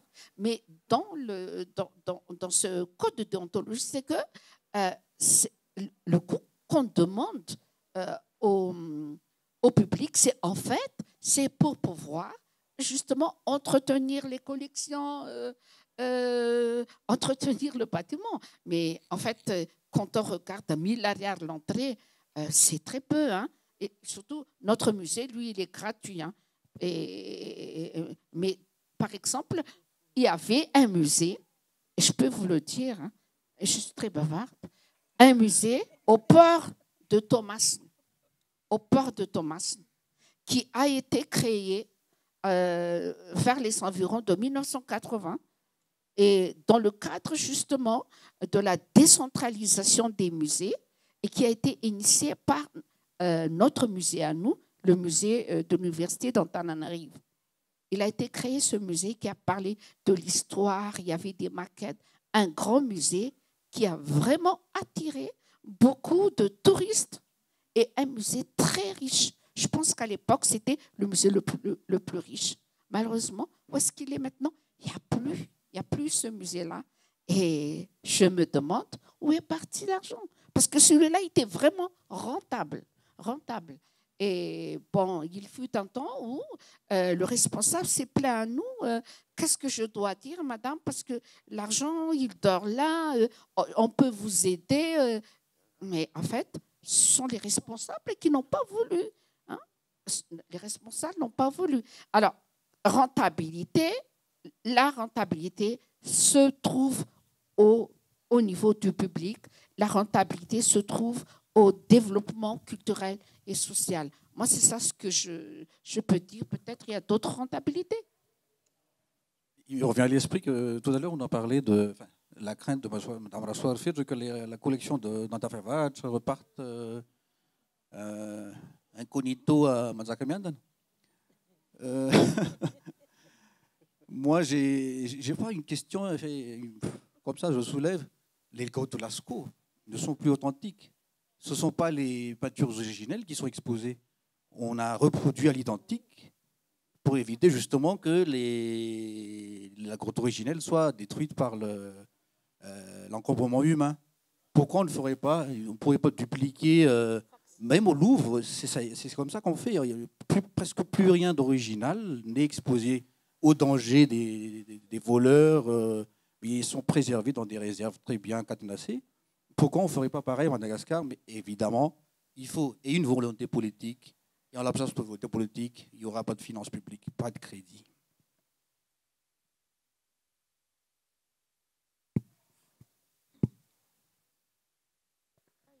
Merci pour m'avoir donné la parole. Ranzatuir et Arlala, historien, académicien. Tout d'abord, je tiens à remercier, à féliciter les intervenants pour la pertinence de vos interventions. Ça a été très instructif. En fait, je n'ai pas de questions à vous poser, mais j'ai des partages à faire. Tout d'abord, avant de venir ici, j'ai amené ma fille qui est avec moi ici visiter l'exposition qui est ouverte au public au CCI VAT sur les douanes malgaches dans le cadre du bicentenaire des douanes malgaches. J'ai été agréablement surpris parce que je ne m'attendais pas à voir le lit de la Navale 3 qui est exposé dans cette exposition. Et à 95%, les objets que l'on expose donc dans cette exposition font partie d'une collection privée. Ça appartient à un certain Georges Carrette. Et voilà le premier partage. Deuxième partage, pas plus tard qu'hier, l'Académie malgache avait accueilli M.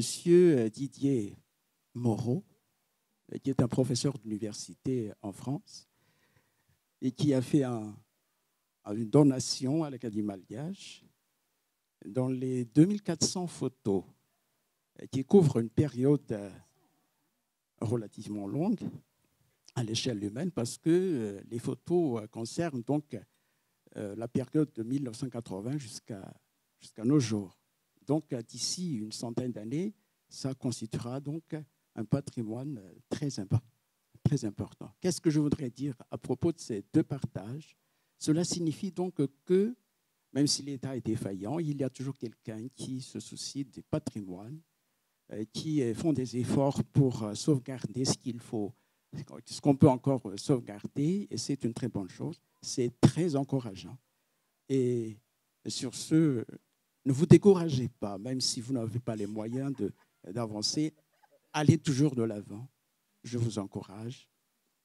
Maïreze.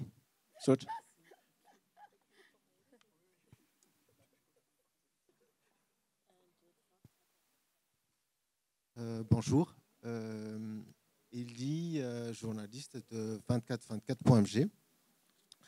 Alors, en lisant un livre de Pauline Manguino, peintre d'Antananarive, elle parle de jeu d'ombre, donc de la difficulté de retracer l'histoire de l'art à Madagascar.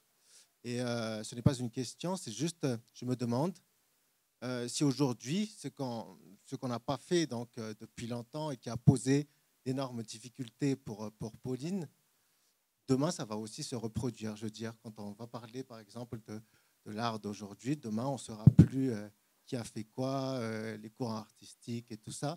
Moi, je me demande si est-ce qu'il y a des initiatives pour, par exemple, immortaliser ou récolter ces œuvres-là pour ne pas qu'ils se perdent. Parce que j'ai l'impression aujourd'hui, parce que je travaille aussi dans des musées, dans des galeries d'art, que c'est surtout des étrangers qui achètent nos œuvres d'art. Et donc les œuvres d'art malgaches, ils partent à l'étranger. Et si demain, on voudrait savoir qui est-ce qui a fait quoi en 2023, je pense que ça sera un peu difficile d'avoir un courant clair. Et donc, moi, je me demande, est-ce que par exemple, est-ce qu'il y a des initiatives dans ce sens-là ou rien n'est fait? Voilà. Peut-être on va prendre les 3 autres questions.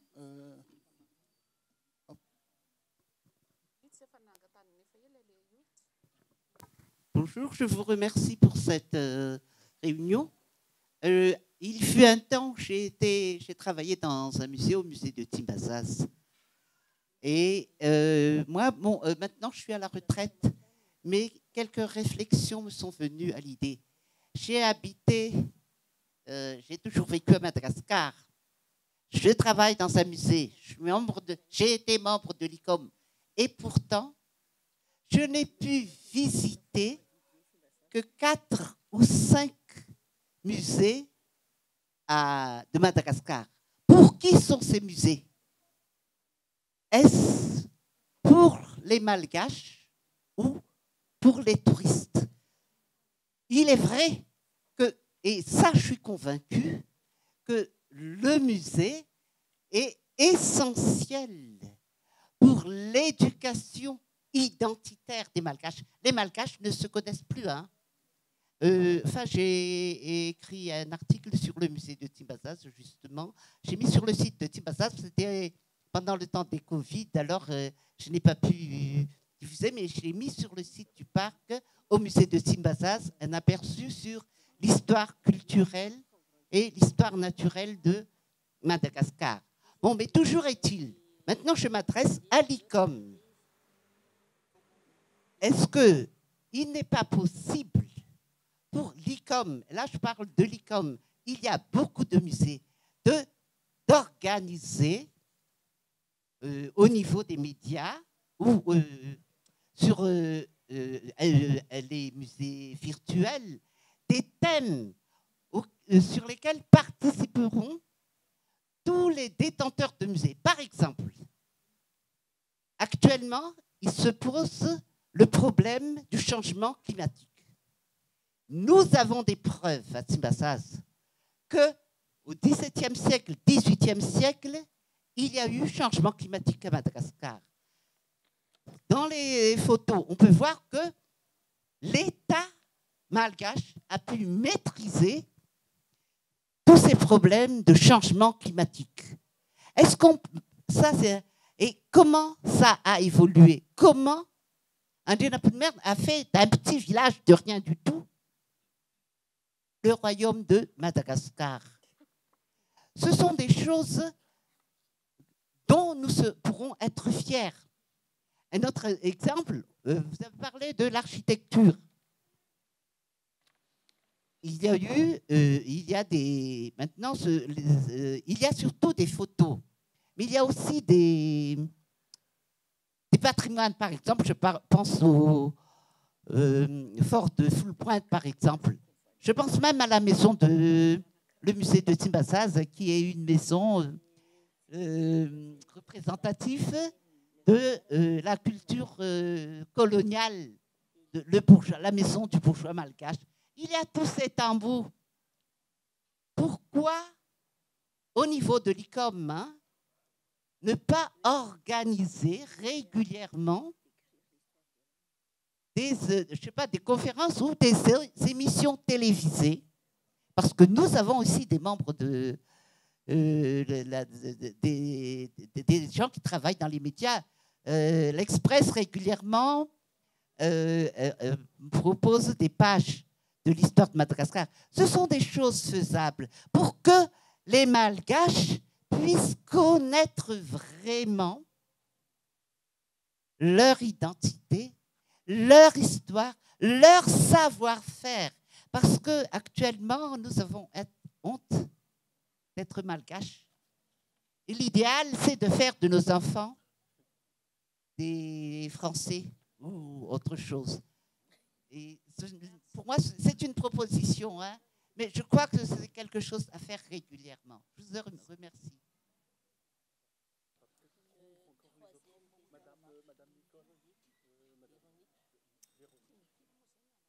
Merci. Je m'adresse à Madame Rassou Arfet. Je ne sais pas de quelle merveilleuse vous parlez du musée de Tamatave. Parce que moi, quand je l'ai visité en 2018, juin 2018, on m'a dit que j'étais la seule de cette année-là. Alors, oui, oui. Alors, je ne sais pas de quoi, je répète ma question, de quand ça date, cette époque merveilleuse où ce musée était visité. Deuxièmement, parce que dans tout Tamatave, vous n'avez pas un seul panneau qui indique qu'il y a un musée au port de Tamatave. Deuxièmement, à Majanga, il y a le musée Akib de l'université. Je l'ai visité, pareil. La dame qui tenait le musée m'a demandé « Ah, m'a fakel zan madame zan, c'est que il n'y a personne qui vient visiter les musées. Est-ce que c'est dans notre culture? Je ne sais pas.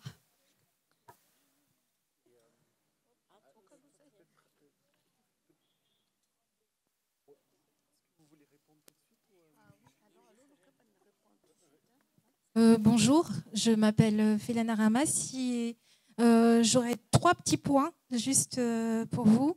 Le premier, c'est vraiment merci. En tant qu'entrepreneur et en étant dans le milieu, merci pour vos encouragements.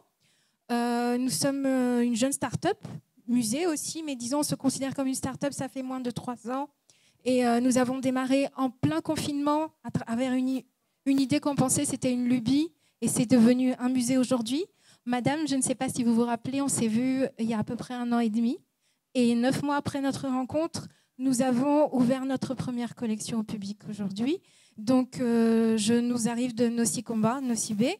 Et nous avons donc, oui, nous avons donc la première collection qui est ouverte au public aujourd'hui. Et je confirme la base. Et nous, la chance qu'on a eue, c'est qu'on a pu se reposer sur une communauté, plus d'1 centaine de contributeurs dans un territoire qui est plutôt circoncis. Donc, tout ce qui est finalement travail d'investigation et le travail de mirroring, comme disait Madame tout à l'heure, c'est peut-être plus facile quand on est sur une île avec 8000 habitants et qu'on a plus d'1 centaine, c'est-à-dire 8% des habitants qui ont un lien avec le musée. Ça parle dans les chiffres et c'est une histoire aussi qui se raconte.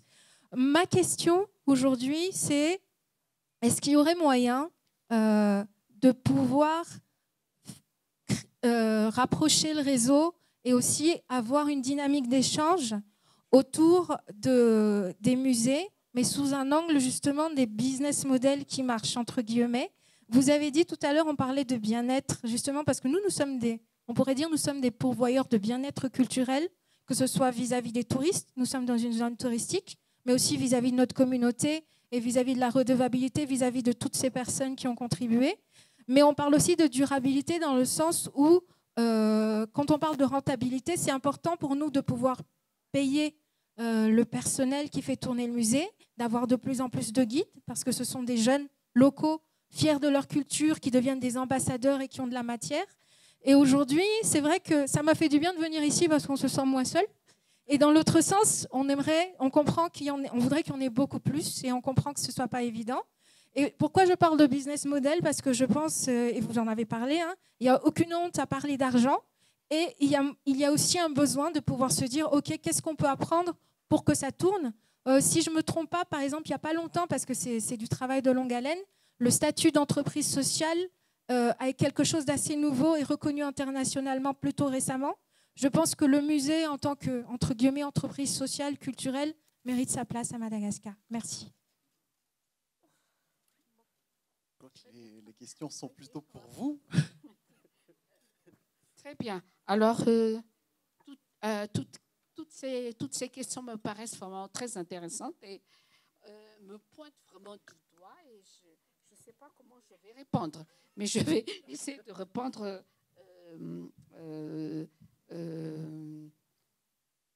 franchement. Alors, la première question en ce qui concerne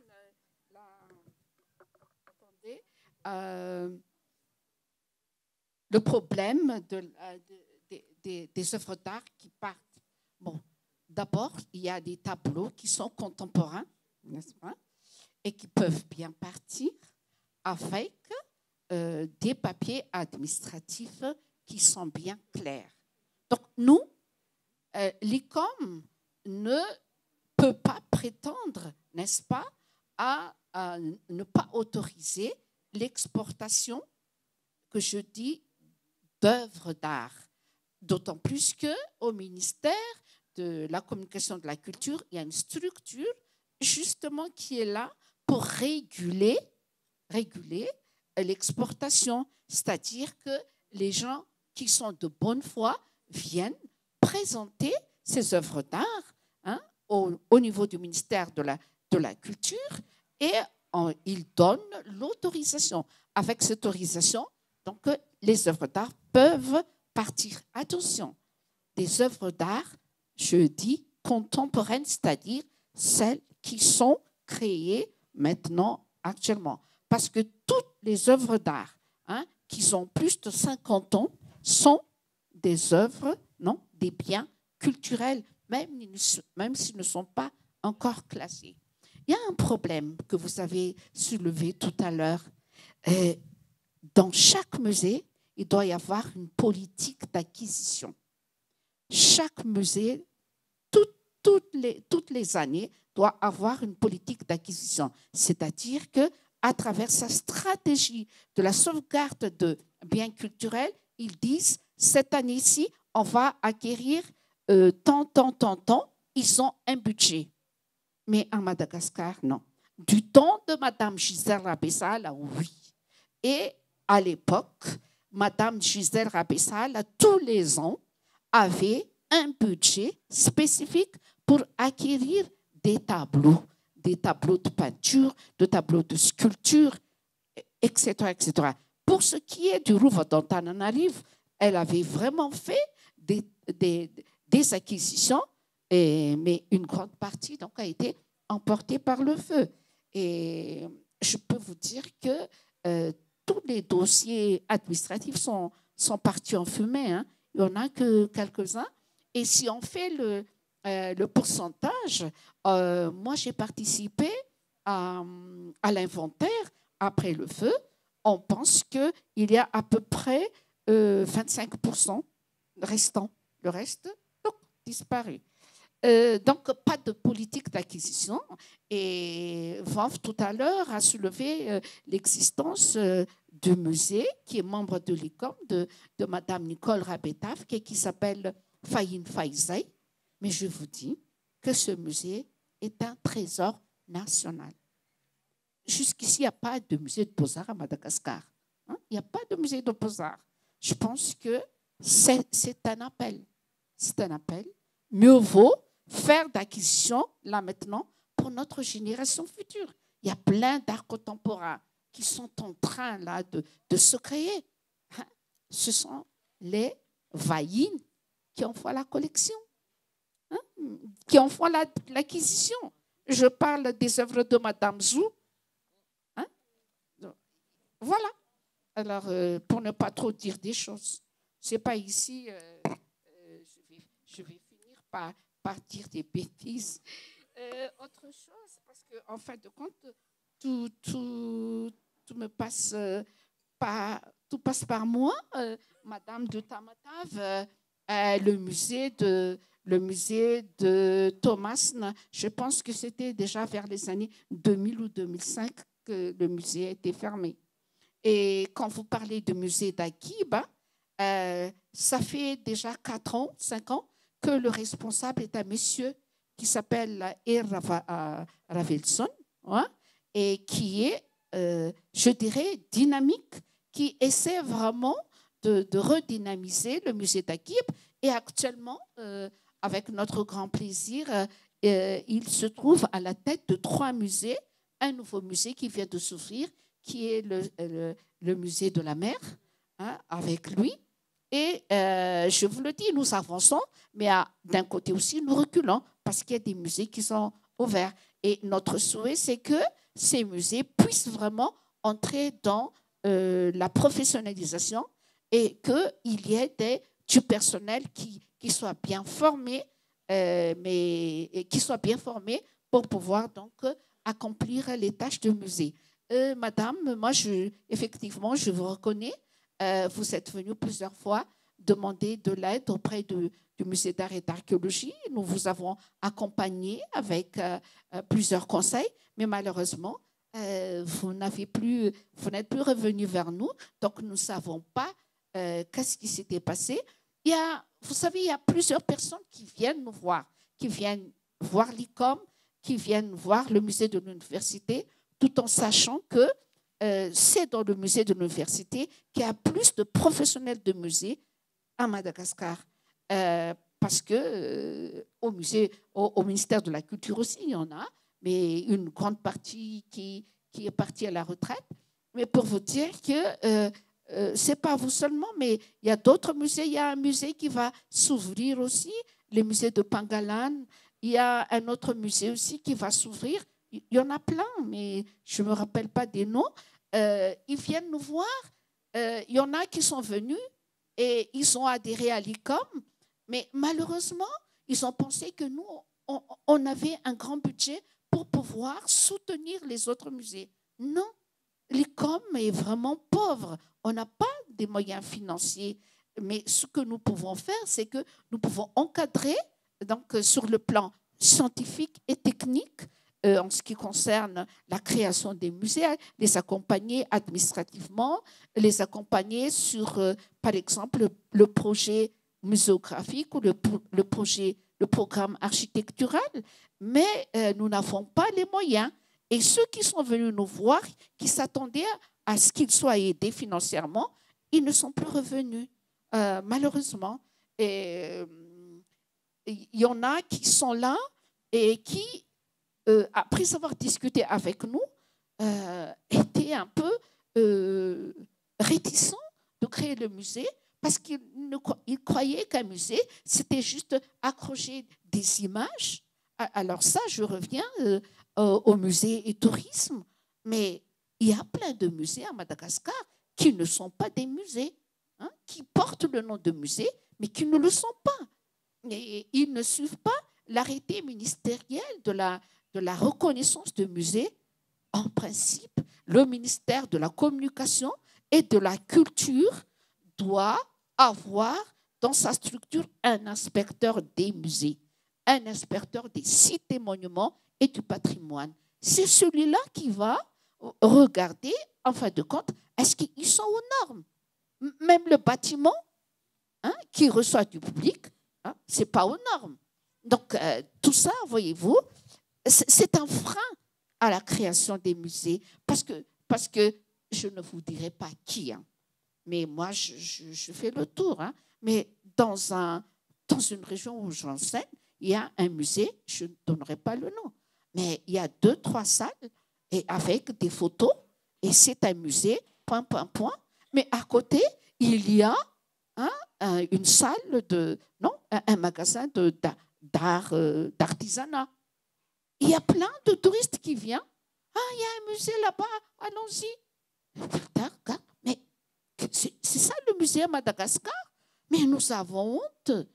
Mais en fait, c'est pour attraper tout simplement des touristes parce qu'ils ont une boutique de souvenirs.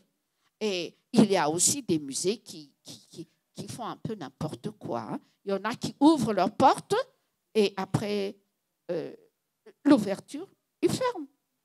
Hein. Il y en a qui confondent un peu les collections avec des portraits présidentiels. Hein. On met un portrait présidentiel à côté des collections. En fait, tout ça, c'est parce qu'on n'a pas le savoir-faire. Et si on n'a pas le savoir-faire, il faudra demander aux professionnels. Merci. Je me permets de partager l'expérience du musée de la photo par rapport à cette histoire de est-ce qu'un musée est un lieu d'attrape touriste ou pas. Alors au musée de la photo, par exemple, nous, notre but, c'est vraiment de s'ouvrir au grand public. Et je partage parce que c'est une fierté pour nous, c'est de dire que les visiteurs du musée sont composés de 75 voire 80% de jeunes de moins de 25 ans. Ça, c'est quelque chose qui fait chaud au cœur. Et on se dit, ben non, un musée, ce n'est pas un lieu pour pour les personnes âgées qui ont plus de 80 ou 90 ans, un musée, c'est un lieu qui intéresse les jeunes. Et aujourd'hui, il y a le musée de la photo. On est là pour partager de l'histoire. Et donc, voilà. Est-ce qu'on prend 2 dernières questions et puis je demanderai à une amie du musée de la photo de partager ses aventures en tant qu'amie du musée de la photo.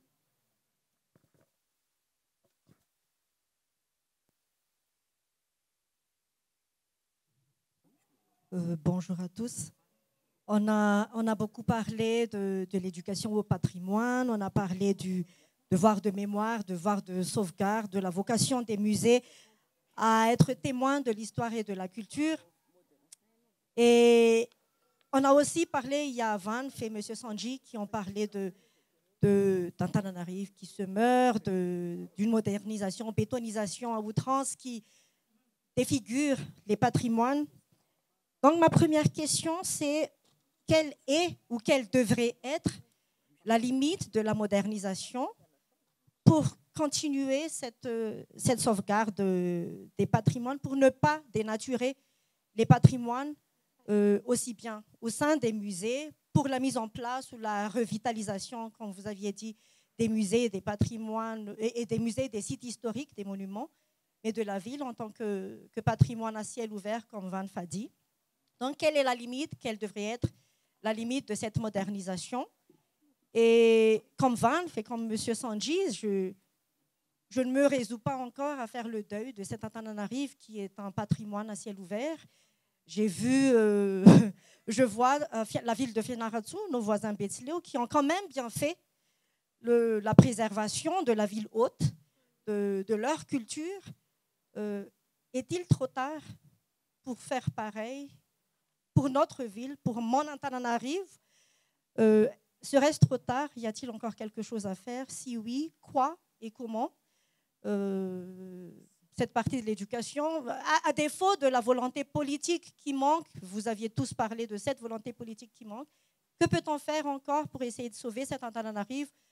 Betsim Tata, j'en peux plus, hein, mais le reste, ce qui nous reste encore d'Antananarive, si elle n'est pas encore entièrement morte, je me tourne à vous tous parce que, comme je viens de dire, je ne me résous pas encore à faire le deuil de cet Antananarive parce que je veux encore espérer qu'elle est encore en soins intensifs. Que peut-on faire pour sauver notre ville et continuer à faire ce devoir de mémoire de notre ville?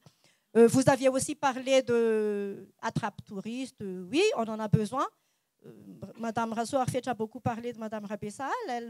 Je crois qu'elle a parlé de la culture comme levier, comme facteur de développement économique. Comment peut-on le faire maintenant, à notre niveau, à notre époque, pour garder cette histoire qui est notre identité? Merci. Je propose que l'on prenne la dernière question s'il y a, et puis on demande à... Il n'y a pas de question. Une question en tant qu'ami Bonjour à tous. Tamara, je suis amie des musées. Je voulais juste faire une petite remarque, élargir un peu le spectre au-delà de Madagascar sur les musées et parler aussi des grands musées d'Europe, d'Amérique, d'Asie, des grands musées publics qui connaissent aussi des réductions drastiques depuis de longues années des budgets publics. Et ce que je trouve intéressant, c'est que pour continuer à assurer leur mission de préservation du patrimoine et de la culture, en fait, on voit qu'il y a vraiment des choses qui se mettent en place avec le mécénat. Et d'ailleurs, à Madagascar, il y a eu plusieurs fois un projet de loi pour que les fondations et les dons à des institutions culturelles puissent bénéficier de mesures incitatives fiscales. C'est hyper important. Alors, il y a eu un projet de loi qui a été mis plusieurs fois à l'œuvre, mais qui n'a jamais abouti. Donc ça, je pense que c'est un levier important et je pense qu'il y aura un plaidoyer à mener par vous tous ici pour que cette loi soit votée et effective. Mais donc voilà, les grands musées d'Europe, eux aussi, font appel au mécénat, ils font appel à la valorisation de leurs lieux, Ils font des financements participatifs sur des opérations, par exemple, de restituer, rénover une œuvre très complexe et coûteuse. Ils vont faire un financement participatif. Donc voilà, on voit que là, il y a des nouvelles choses qui se mettent à l'œuvre. Et il y a des sociétés des amis des musées aussi qui portent des projets qui vont servir les musées. Donc il y a beaucoup de choses qui soutiennent les politiques d'acquisition dont parlait Madame Bach. Et on va dire que ces nouveaux modes de financement des musées publics, finalement, ça rapproche un peu les musées publics et les musées privés, puisque les musées privés, ils sont par nécessité dans ces logiques-là dès le départ. Hein. Et en fait, tout ça pour vous dire que je pense qu'il y a des nouvelles dynamiques à l'œuvre, des nouveaux territoires, et on est dans un monde de réseau. Et je pense qu'il faut arrêter d'attendre de l'État ce que de toute manière, il ne nous donnera pas. Donc l'État ne va pas, ou alors s'il le fait tant mieux, mais il ne va pas aider aux politiques d'acquisition, il ne va pas aider à la création des musées, mais ou à l'entretien des musées publics. Mais il y a des moyens de faire des choses sans attendre de l'État. Et vraiment, mon message, c'est un message aussi pour dire... faites des choses, il y a moyen de faire des choses, même quand on est public ou même quand on est privé dans le domaine de la culture à Madagascar. C'est difficile, ça demande beaucoup d'énergie, mais on y arrive. Et voilà, et je trouve que ce côté en réseau des musées, on a parlé de circulation des biens culturels, tout ça, ça renforce aussi l'universalité des contenus, des publics, et que finalement, voilà, on est aussi dans une circulation des biens culturels et ça, c'est intéressant aussi, je trouve. Voilà, pardon.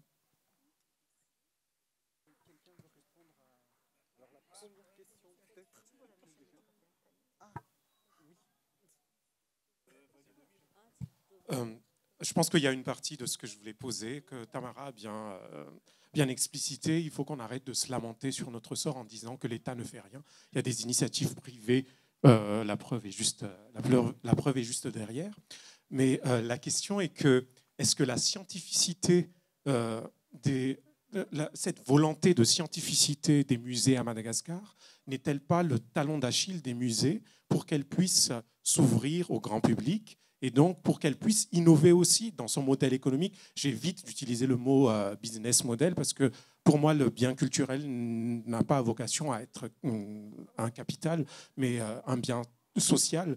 Et donc, est-ce que cette scientificité ne rend-elle pas hermétique les musées à l'innovation et à l'adoption de nouveaux modèles économiques que les jeunes peuvent apporter? Voilà. On termine avec Madame. Merci. Oui, bonjour à tous. Encore une fois, vraiment merci pour vos interventions respectives. Je voudrais intervenir en tant que parent, c'est-à-dire ayant cette responsabilité de transmettre à la génération qui va suivre. J'ai une fille qui donc est partie hors de nos frontières et à qui est posée la question « D'où viens-tu ? Qui es-tu » Et il se trouve qu'il est difficile de répondre à cette question. Il manque le matériau. Vous parliez au tout début, je pense, de s'adosser au système éducatif. Il me semble qu'on a très peu abordé ce sujet-là. Est-ce qu'il y a une manière, je ne sais pas, est-ce que ça existe déjà ou est-ce que c'est à mettre en place, à mettre en œuvre, une manière de coordonner les efforts, c'est-à-dire que chaque effort qui est fait ne soit pas en vase clos, mais qu'il y ait une cohérence pour que, dès son plus jeune âge, l'enfant malgache puisse s'approprier les codes identitaires qui lui permettra d'avoir cette grille de lecture qui lui permettra d'avancer et d'avoir ce goût de rechercher, etc. Merci. Plusieurs questions en une, mais bon, je vais essayer de répondre ce que je pense m'était adressé. Par exemple, la ville de Tana. J'ai été et je suis encore conseiller de maire à Tananarive. Et plusieurs fois, j'ai gueulé en staff meeting, il faut le dire, qu'on peut accepter qu'une certaine partie devienne, par exemple, la défense, comme la défense à Paris, mais il faut absolument sanctuariser la Tananarive historique. Et ça demande une volonté politique.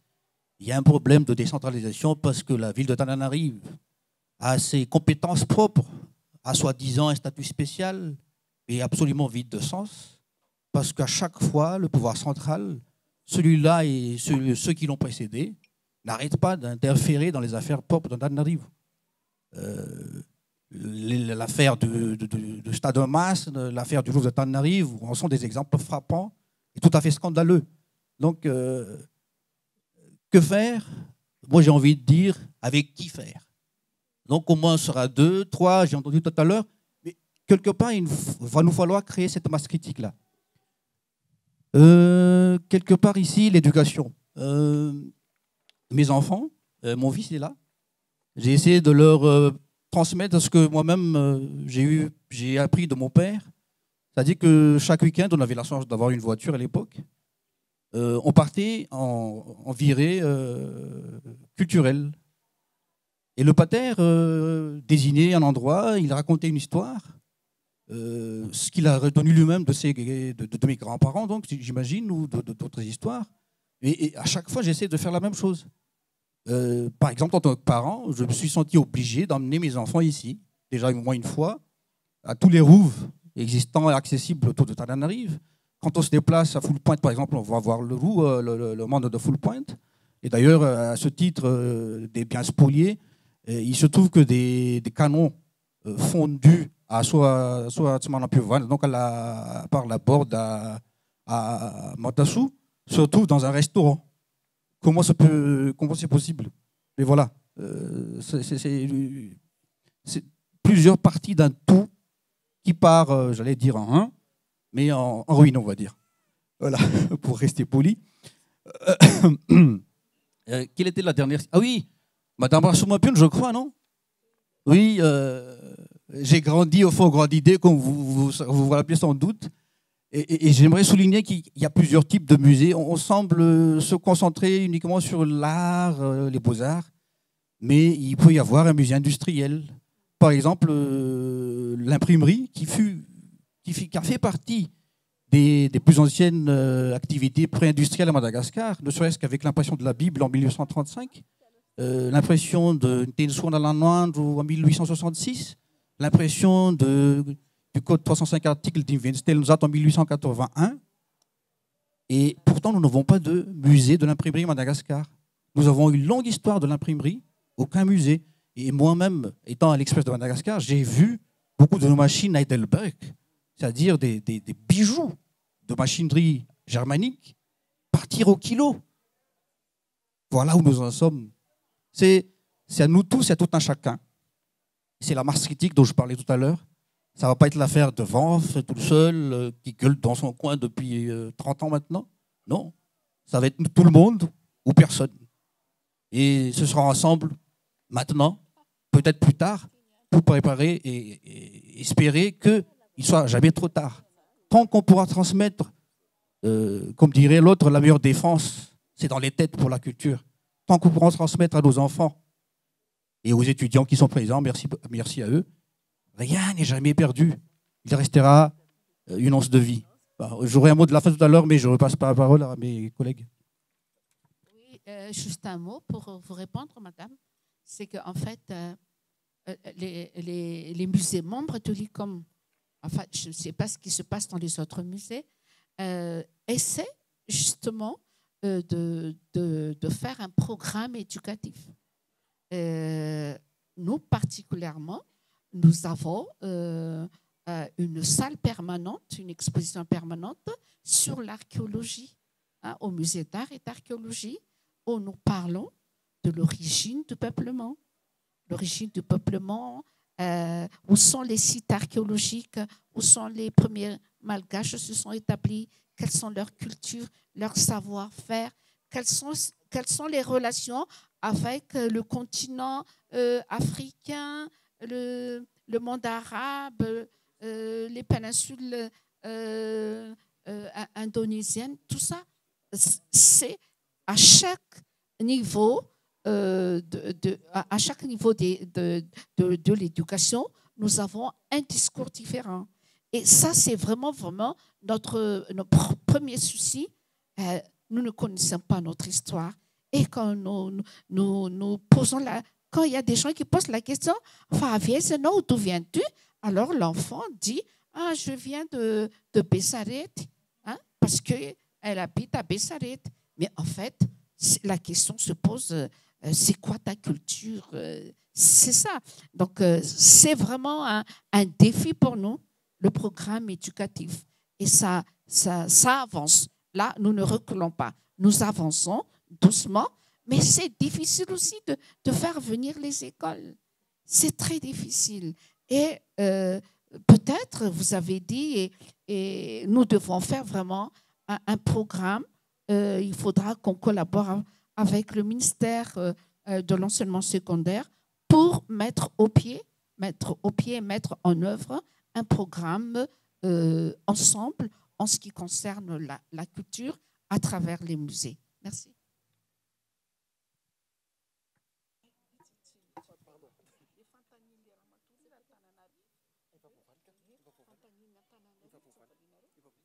Oui. Pour rebondir à la question sur l'éducation,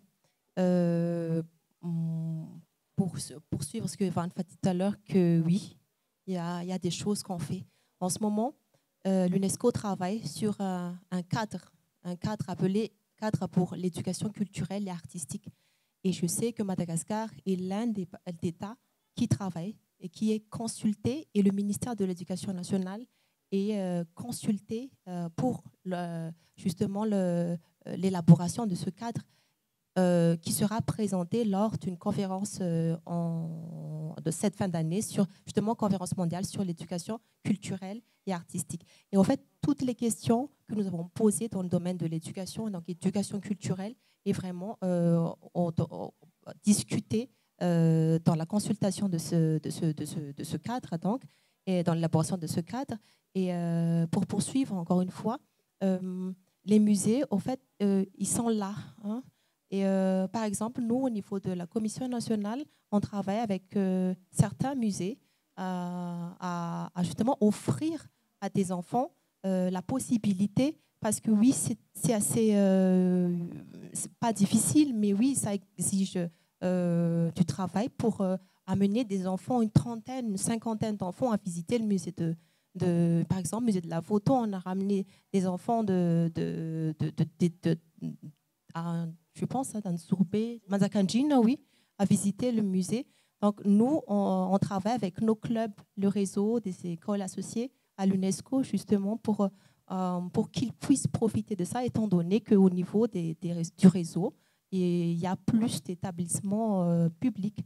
Donc, pour dire qu'il y a cette possibilité, mais que chacun d'entre nous a quelque part vraiment le devoir de faire un peu sa part et ne pas laisser cette génération future là, dans l'état où on leur a laissé devant un table et un tableau noir, où ils sont obligés de rester là 8 heures et ne pas pouvoir poser des questions. Il faut chut à chaque fois. Donc, pour ouvrir justement la possibilité à des enfants de tout Madagascar, via ce réseau, à visiter des musées. On travaille avec différents musées, le musée Anquipe, le musée de la photo, à organiser ces visites. Et par rapport à la ville d'Antananarive, on a des collègues à l'UNESCO qui est dans la même situation que nous, qui en pleurent, hein, par rapport à l'état de notre ville, parce que oui, la ville d'Antananarive est sur la liste indicative, la haute ville en tout cas, est sur la liste indicative du patrimoine. Oui, donc on a fait un travail, il y a beaucoup de travail qui a été fait. Et en ce moment, en fait, l'UNESCO travaille à mettre en place des structures, à aider Madagascar à mettre en place des structures comme le Comité national du patrimoine qui est mis à jour. Hein, je sais que c'est vraiment, le ministère travaille sur cela. Donc, peut-être que des structures comme cela peuvent nous aider justement à plaider pour la valorisation de notre patrimoine, de notre ville, parce que c'est un dossier qui est là. Il y a eu un dossier, il y a eu des recherches, et parlant de financement, il y a eu beaucoup de financement qui a pu aider à l'élaboration du dossier. Donc, ne marchons pas en reculant, mais avançons ensemble. Je rebondis juste sur ce que dit Mme Dinala. Et s'agissant d'Ananarive, de la Haute-Ville, justement, il y a un Tananamboul, l'exemple de Finarensu. Le professeur Rafou Lorenevarvouni, lors d'un colloque très récent à l'Université d'Antananarive, a retracé très longuement, très précisément, les détails de cette démarche inachevée, malheureusement, de classement d'Antananarive sur la liste du patrimoine de l'UNESCO. Je ne vais pas m'étaler là-dessus, mais je vous invite à relire la chronique quand j'en ai faite avec le compte rendu in extenso de l'intervention du professeur Rafou Lorenevarvouni. Peut-être pour terminer, avant de dire le mot pour clore ce café histoire, je demanderai à Madame Tamara Teyset-Philippe, qui est amie du musée, à prendre parole et à parler de son expérience en tant qu'amie du musée de la photo. Rebonjour à tous. Alors, oui, Thior m'a missionné pour parler du côté des amis du musée. En fait, on a parlé tout à l'heure de modèle économique des musées. Et une composante du modèle économique, c'est les gens qui nous soutiennent au-delà du prix du billet d'entrée qui est très modeste pour pouvoir être accessible à tous. Et donc, en fait, il y a un certain nombre d'individus qui, quand le musée a ouvert il y a 5 ans, sont venus nous voir en nous disant « Mais nous, on est fans du musée, on veut faire plus que de payer 8 000 ariars à l'entrée. Qu'est-ce qu'on peut faire ?» Donc, on a créé ce système des amis du musée. Et donc, aujourd'hui, il y a un certain nombre d'amis à Madagascar, mais aussi à travers le monde, qui sont soit des malgaches de la diaspora, ou des amoureux de l'histoire, ou des amoureux de la photographie. Et donc, l'équipe, comme elle est toujours très ambitieuse, elle a fixé pour 2023 un objectif de 100 amis. Donc, pour devenir ami du musée, qu'est-ce qu'il faut faire? Alors, vous pouvez aller à la boutique éphémère ici, et puis vous acquitter d'une cotisation qui est c'est ça, 250 000 ariars ou 50 € pour une année.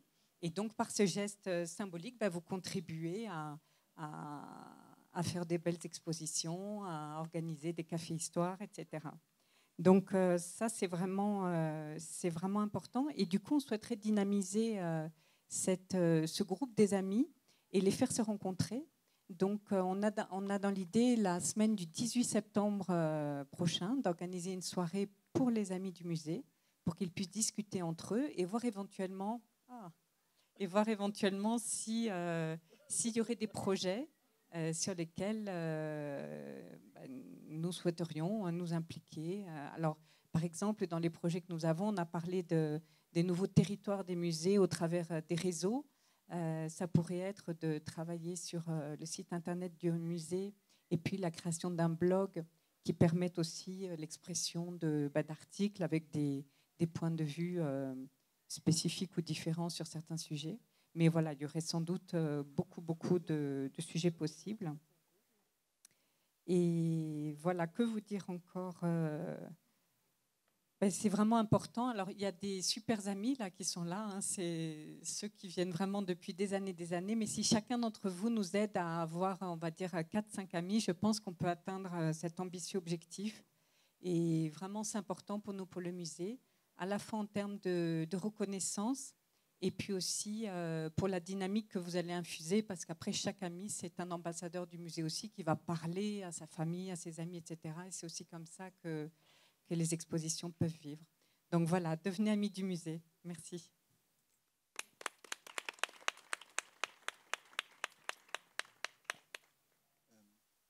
Peut-être avant que Vanf ne donne le mot de la fin. Je croyais que le groupe était d'accord. Je me permets de dire que le musée de la photo est ouvert aujourd'hui jusqu'à 19h. On ouvre gratuitement parce que c'est la journée internationale des musées. Donc tous les musées du monde entier ouvrent gratuitement aujourd'hui. Donc on se conforme à cette règle internationale. Et donc on sera là, l'équipe sera là jusqu'à 19h. Il y a la boutique éphémère qui est là, participer également en achetant un livre. Et donc ça permet aussi de dynamiser nos activités, d'avoir un peu de fonds pour avoir de belles expositions. Et puis vraiment pour terminer pour ma part, il y a un petit cocktail qui est offert par l'équipe du musée de la photo. Donc on vous invite tous à y aller à la fin. Van, s'il te plaît. Oui, comme on dit en malgache, une parole qui n'a pas été volée, mais accordée. Je remercie Madame Rachel, Madame Rajonarson, Madame Dina ici présent, et toujours évidemment, de me donner l'honneur, me faire l'honneur de présenter les conclusions toujours provisoires de notre rencontre d'aujourd'hui. J'avais commencé mon intervention en évoquant l'intitulé de master à Sorbonne ou Montaigne, musée patrimoine. Et en fait, ça a été souligné plusieurs fois, et c'est heureux que ce soit souligné face à nos étudiants aujourd'hui présents, que l'œuvre de sauvegarde, l'œuvre de mémoire ne peut pas être sans des travaux de recherche au préalable, d'accompagnement et de suivi, parce que nous sommes dans la transmission. Nous ne pouvons pas faire un musée pour un musée qui se sclérose sur place, mais c'est pour vous autres. Nous allons mourir bientôt, nous, vos aînés, mais nous vous transmettons d'ores et déjà le flambeau. Et c'est l'occasion, c'est l'objet de telles causeries, de telles rencontres. Je voudrais profiter de l'occasion aussi pour souligner le travail remarquable que fait la mention Histoire à l'Université d'Antananarivo avec la formation IDAM, qui forme des muséologues, de futurs muséologues. Il me semble qu'à un moment, nous pouvions compter sur le doigt d'une seule main les archivistes encore restants, les restaurateurs de beaux-arts. Au ministère de la Culture, j'ai eu la chance de travailler avec quelqu'un. À l'époque, c'était il y a déjà une dizaine d'années. J'incite les jeunes et ce genre de conversation, de rencontre entre nous, passionnés d'histoire, devrait vous inciter en ce sens. Investissez-vous dans le culturel, dans le patrimonial. Ça a du sens pour le pays, ça a du sens pour vous-même. Et c'est avec sa différence exceptionnelle, sa richesse absolument fantastique, que Madagascar va pouvoir exister en face du monde entier. Nous n'avons peut-être pas de pétrole, pas encore, mais nous avons la culture majuscule. À nous de la magnifier, à nous de l'exalter pour être l'égal des plus grands, parce qu'en ce domaine, nous n'avons rien envie à personne. Pour terminer, peut-être encore un grand merci au musée de la photo. Il me semble que je vais réparer un oubli. Je vais adhérer de suite aux amis du musée. Et j'incite nos chers amis parce que, en fait, nous sommes tous ici présents. Pourquoi un jour férié? Parce que nous sommes des passionnés déjà. Ce n'est pas à vous que je vais faire un prêche de conviction, de conversion, on va dire. Mais je m'adresse surtout aux jeunes présents ou pas présents. S'il vous plaît, transmettez à vos condisciples que la culture majuscule a du sens, encore une fois, pour ce pays. Merci.